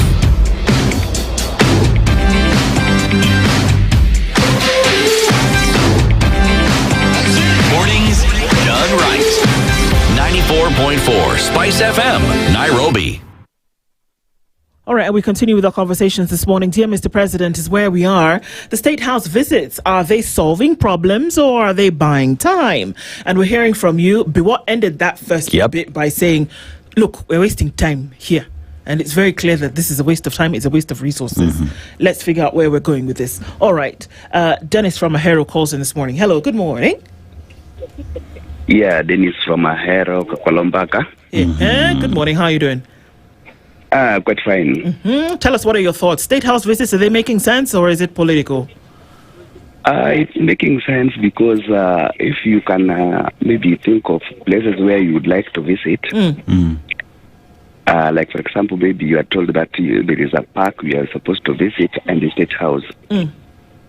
The first place that comes into your mind and you may long to visit is State House. So State House is a public office, and anybody can just visit. Okay. I know the president is doing it for political reasons, and we have to accept that he is a politician in the office. Yeah, so when he's doing it, there is nothing wrong about that, because people are longing to visit State House. Okay. So the reason why they're going is these selected groups, the reason why they're going is because they've wanted to visit State House? That is one. Sightseeing. Yeah. And like, for example, if I may ask Nduh, do you want to tell me that when you get invitation that you are supposed to visit State House, you cannot go? I didn't say that. I'm just asking if it's actually fulfilling a role. I'm asking what role it's fulfilling. He's doing it for political reasons. That is the reason. Okay. And there's nothing wrong about that, because the money that he's giving out is money that is meant for Kenyans. Okay. Yeah. Okay. Yeah. All right. So because even if he fails to give the money out, where will you get that money? You'll not get it, my dear. Okay. Yeah. All right. So it's just very much. It's very much okay. It's very much okay. Sawa. Thanks very much for your call, Asante sana. Depends on what side of the fence you're in. You know, it makes sense to you. Sawa, you want to go sightseeing. It's cool. Okay. Yeah, the money is yours anyway, you know, as opposed to you working hard and getting that money every other day, you know. So if you go there and get 10,000 bob today, sawa. If tomorrow you get nada because of policies that are there, I mean, you live by the 10,000. It's cool. All right. Okay, makes sense. Kerry is also calling in from Kilelesha. Hello. Good morning, Kerry. Good morning. How are you doing? Good morning. I'm doing okay. I think I visited, in my life I visited State House only once. Okay. And that was during the Kibaki regime. And he had wanted ideas on the new constitution. So those days I used to be among the village mobilizers for the new constitution. Right. Under the citizen for under Katiba Watch, actually, in the civil society. So we went to State House and we were giving views on how we can have a new constitution. And I think it was Wapaward, everybody from Nairobi was speaking, but I can tell you, Nduh, we did not walk out of that house with a single cent in our pockets. Okay. That was Kibaki for you. And I know many people who went there and it was not a space for bribing people. You only went there on appointment. And it was very specific. We went in at 8, by 10 we were all out because Kibaki said he has appointments planned for the whole day. These ones here are going early in the morning from 4 a.m. to 4 p.m. Yeah. So that is a head of state occupied campaigning from 4 a.m. to 4 p.m. With all the cabinet ministers present, deputy president seated there, the rest of government. Now government stops to focus on the groups that are visiting State House. It cannot be ordinary, like a previous caller said. It cannot be obvious when Kenyatta National Hospital patients don't have food, don't have medication. The cancer machines are dead. The dialysis machine is dead. And people are being sent to private hospitals where they cannot afford. Kerry, now it ends up... Yes, sorry. Kerry, do you think that Kenyans who get invited there make the connection that maybe if we are being spent on 270 million shillings, just as a number, that maybe that 270 million shillings in a hospital would benefit many more Kenyans? I tell you, the people are very aware, and those who went there, like the few have interacted, our guards that I've seen here in Lavington, and those who have told me about why they went. First, it was forceful. They were told you have to. It was a must. Okay. But they said that we are going there, and he's spending our own public money. When tomorrow I fall sick and I will not get treatment, when my salary cannot be raised because these companies have don't even listen to labor laws. When my workplace has not been improved, why should somebody expect?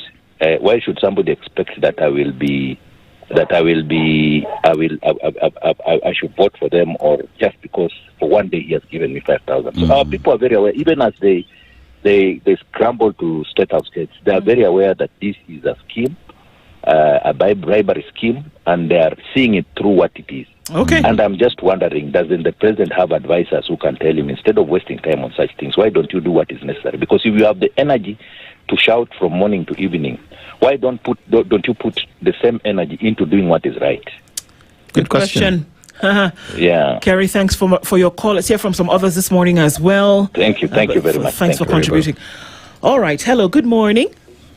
Good morning. Good morning. Please tell us your name and where you're calling from. My name is Aseto. I'm calling from Kisumu. Yes, Seth. Here's my opinion on the visits to State House. Okay. I think the presidency is a symbol of national unity. Yes. And my opinion is that any person from any corner of this country should be able to visit State House. Okay.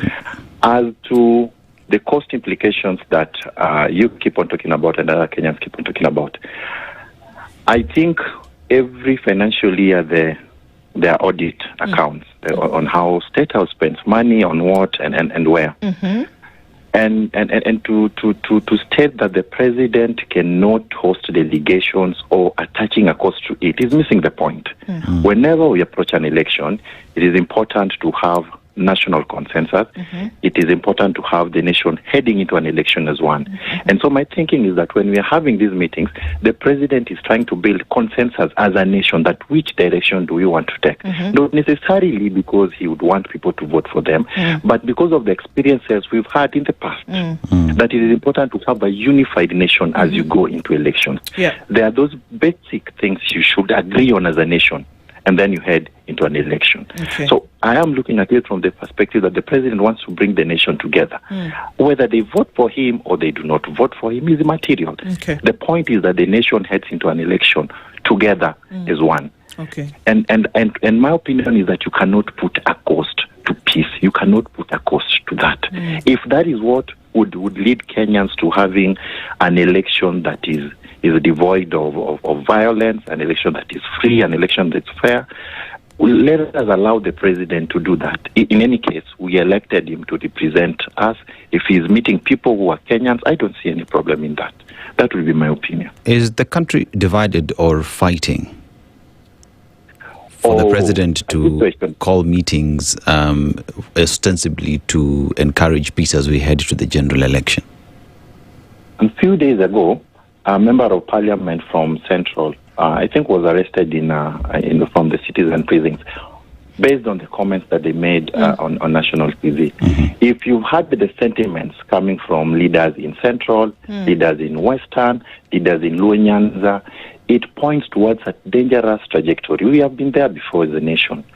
And so it behooves the president to be able to bring together all these divergent views and the representative, the people who elect these leaders, who better to go to than those who put these people in power? Because the leader might say whatever he or she wants, but the people who elect them, if you reach out to them and point out some issues to them, look, we are heading into an election, we don't want to have an election in this manner, it is easy. I think the direction this nation is taking, particularly with remarks, comments coming from all corners with elected leaders, if not properly checked, would not be proper. And I think that is what the president, in his own wisdom, is trying to do by building a consensus, meeting various people across the country. Do you think that the people who've gone for these meetings, and the last question to you, are of this understanding? Do you think, for example, that the I forget what we're supposed to call them now, the private security officers who went there on Thursday are in the same thinking, that they understand that this is about unification and peace building, and that's why they're there? Oh, he's gone. All right. But that's the question I think you can ask. Do you think that these groups, if this is a unification process, do we feel as though the people who are coming are understanding that actually, you know what we're doing? We're going to endorse unification. We're going to endorse peace. We're going to endorse that we're going towards an election year and that everybody needs to be on the same page. You know, when you talk about peace or security in the country, you have the National Police Service, right? You have NCIC that then gets to handle these issues. Then you have community leaders, you have members of parliament. Like the president himself controls majority of members of parliament. All he needs to do is call a parliamentary group meeting and have a discussion with these members of parliament and drum it into their heads as to why they need to change how they speak. That can equally also be communicated through the National Assembly Speaker to their members of parliament, because the gentleman you're talking about is a member of National Assembly. Absolutely. There are better ways these things can be communicated at no cost. Okay, we're going to keep hearing from you. Call 0732 142 650 or 0732 142 653. Joe in Nakuru, good morning. Hello. Hello, Joe. Good morning. Yes. How are you? Very well, thanks. How are you? I'm good. Where are you calling from? Joe in Nakuru. I'm calling from Nakuru. Yes. Go ahead. Tell us what your thoughts are around the State House visits. Now, about the State House visits, actually, for me, I see nothing wrong with visiting the State House. Because even in the United States, public, they normally visit the State House. They're taken on a tour to demystify what happens there. You only need to do an appointment to go there and see. Okay. If at all you manage to stumble on the president, he can say hi, but don't even expect a cup of tea. Now, what is happening is, if bribery is taking place or people are being dished out with money, it can be something very serious wrong. Not necessarily on matters of ethics, but when you look at the global economy, when we have a pool of producers, people who are taxed money, and then that money ends up for further reinvestment, it is normally a cycle. When you get that money, you invest. You get that money, you invest. Today, I don't know where that money is coming from. But those people who are having that money, if they can just put up an industry somewhere, create more employment, that becomes very healthy to the economy. Because the moment you continue giving people money and they are not working, the production component of it is declining. And eventually, when you continue reducing the number of people who are supposed to be producing, and you're having more people who are just getting money without producing, the economy goes down. So there's a problem with bringing people to this space, giving them something, and then telling them to go home. That's not how to do it. That is a bit out of order. Okay. It's out of order. Okay. It's out of order. Okay. But because it's good to give money to the aged people. It's good to give people and create facilities for those people who are sick. But unfortunately, if you give somebody money and he has not worked for it, totally to the economy, you are crashing it. And it requires somebody else to analyze the consequences of all these activities, because it must be running into millions or billions of money. And if at all a study was to be done, the extent and damage which is going is serious. Not necessarily just that money which is being given. These guys are stopping working. If they were washermen, they go. They were not, and for that day they were not working. They visited the State House and they were paid salaries. People stopped actually borders, taking people for a ride, and so services were not being provided somewhere. And people went and sat somewhere, but they still made money. So when you look at the total economy, bottom line is a serious leakage, and that leakage, to plug it, it will require now the few people who are producing the money and they are being taxed. They have to dig more. Government is going to increase taxes, blah, blah. But probably if at all the trade is not there, you have nobody to tax. And all of us will be queuing to the State House, for heaven's sake. Right. How many people will come? How many people? The whole country, but all the troop there. Everything will go to a standstill eventually. So to save the economy, I think the president requires to be advised seriously. This better change the strategy. Unfortunately, the strategy is coming too early in time. I wish actually these campaigns were starting somehow. I'm also against totally about this issue that people are campaigning, be it opposition or be it Rida Mwananchi, be it DSCP or whatever. Because when people actually are riding the streets on top of vehicles and whatever, they are not working. They are not working. They should be limited, and IBC should be very clear, and people actually should be penalized. Disqualification, all these things. Today, America is going to polls actually just around the same time we are going to polls.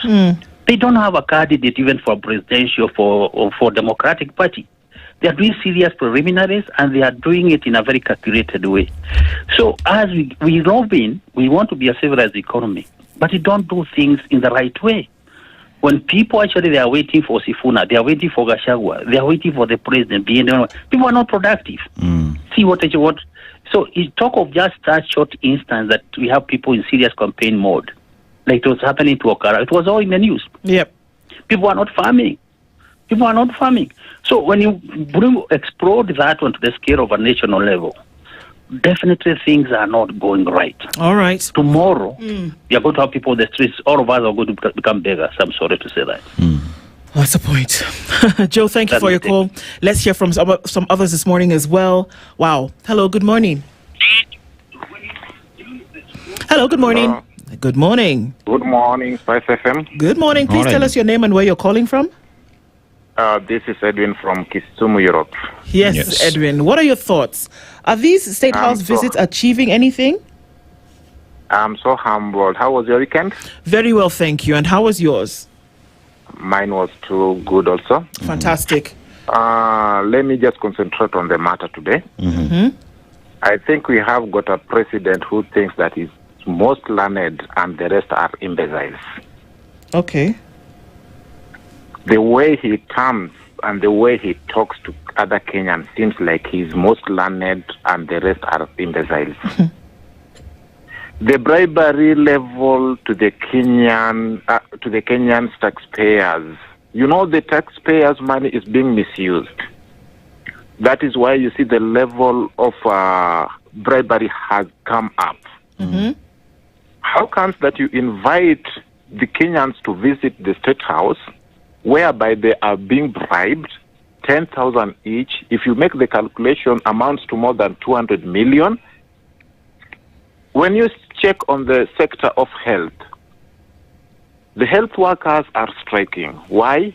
Because of the payment. They are not maybe paid, but the Kenyan taxpayers' money is being misused on bribery.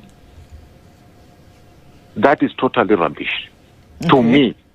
And that's why I'm saying that, and I stand on it, that this Kenya will only be saved by God. But the level it is being run by our president, it's not good at all. Going forward, even the election that is coming up, the general election will be like the Olkalau. And I wish that God can grant us the life so that we reach there. He will be shocked. Kenyans are really tired, and we are really tired. We are going to show him the way forward, one term until the end. Wow. Thank you. He says we'll show him the way forward. But one would assume that this is actually not the way forward. We're taking your calls this morning on Dear Mr. President and saying, okay, well, invite anybody that you want to State House, but does it actually solve the problems? Okay, we're still hearing from you this morning, 0732 142 653 or 0732 142 650. Hello, good morning. Hello, good morning. Hello, good morning. Good morning. Please turn down the volume on your radio or TV. Yes, Collins from Nduh. Yes, please, Collins. What are your thoughts this morning? Very devastated. Nduh, I remember there was a time I called and I said, you see, as always we speak of president is a symbol of national unity. Yes. And policies of the president is the one that runs the country. Yes. Yep. It has never been policies of county or what. So what the president is doing, we have had many presidents visiting the State House is not visiting heaven. what you need to do, instead of inviting those people there, and the money that you're using, by then I've worked in the country, entire country. You go to school, you find there are no toilets. There are not clean toilets.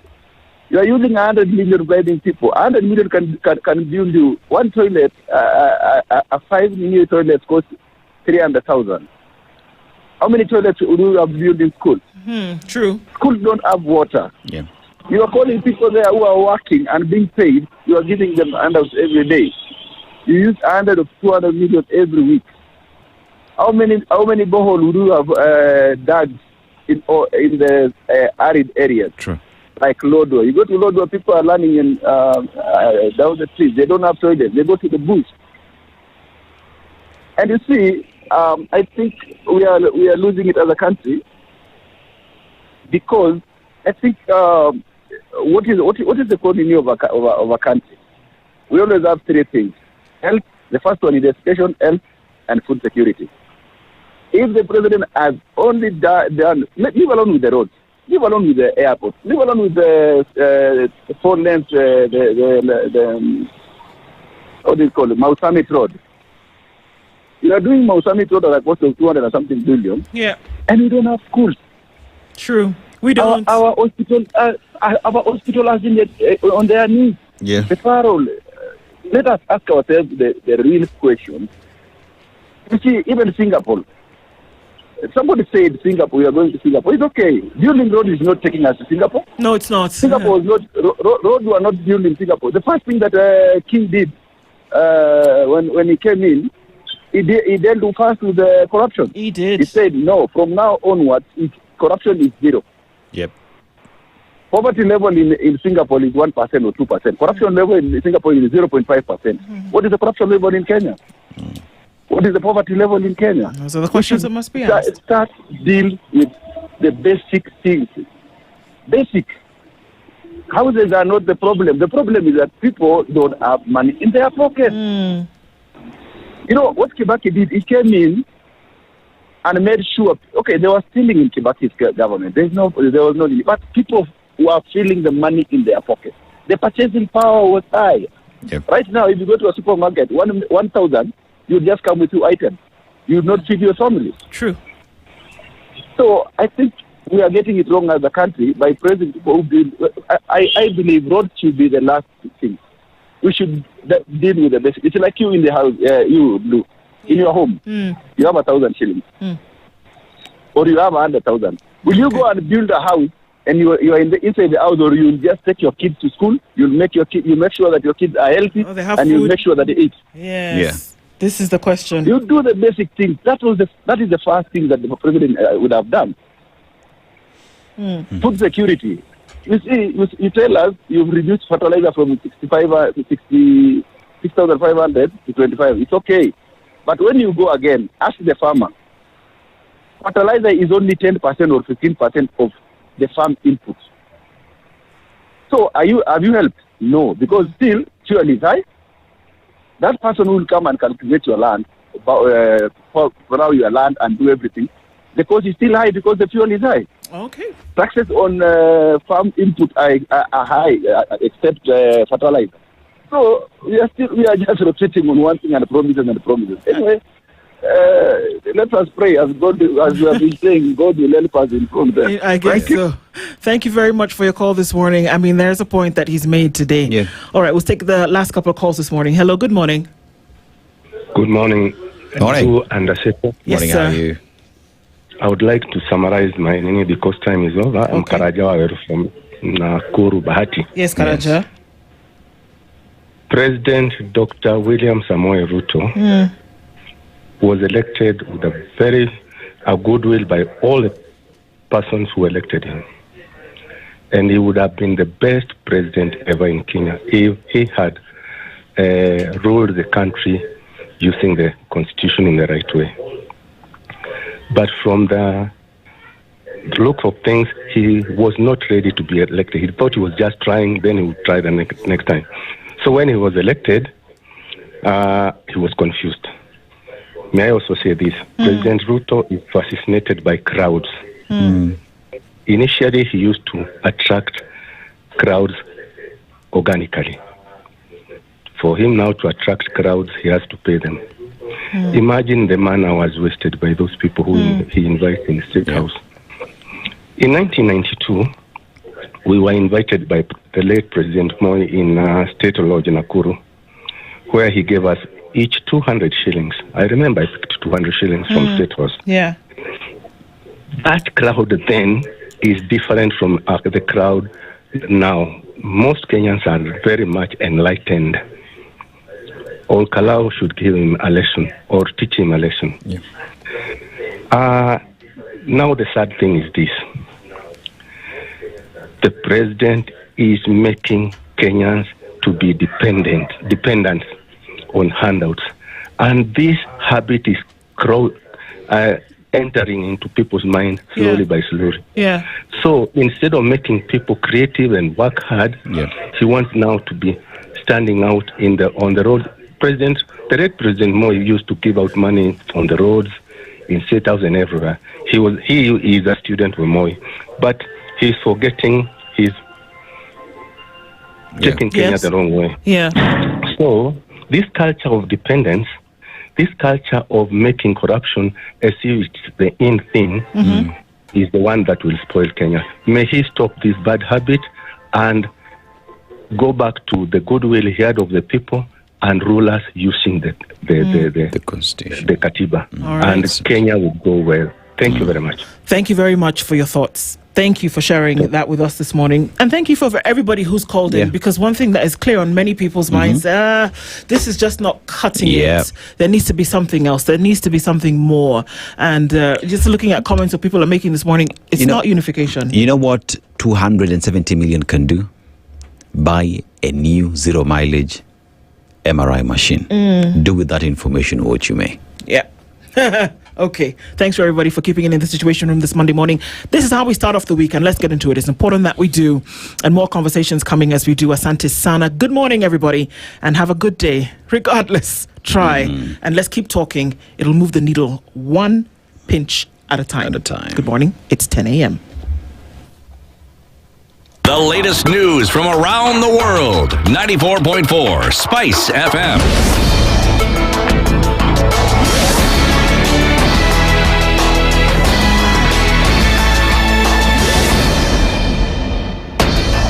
Good morning. This is the news. I'm Sheila Tembur.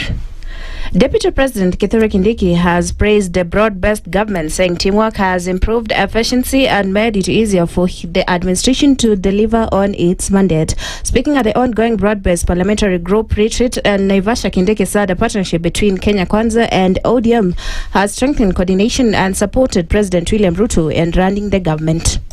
Just to commend the progress that we've made and to say how I am amazed by what teamwork does. Teamwork makes work light and makes efficiency better. Kwa hivyo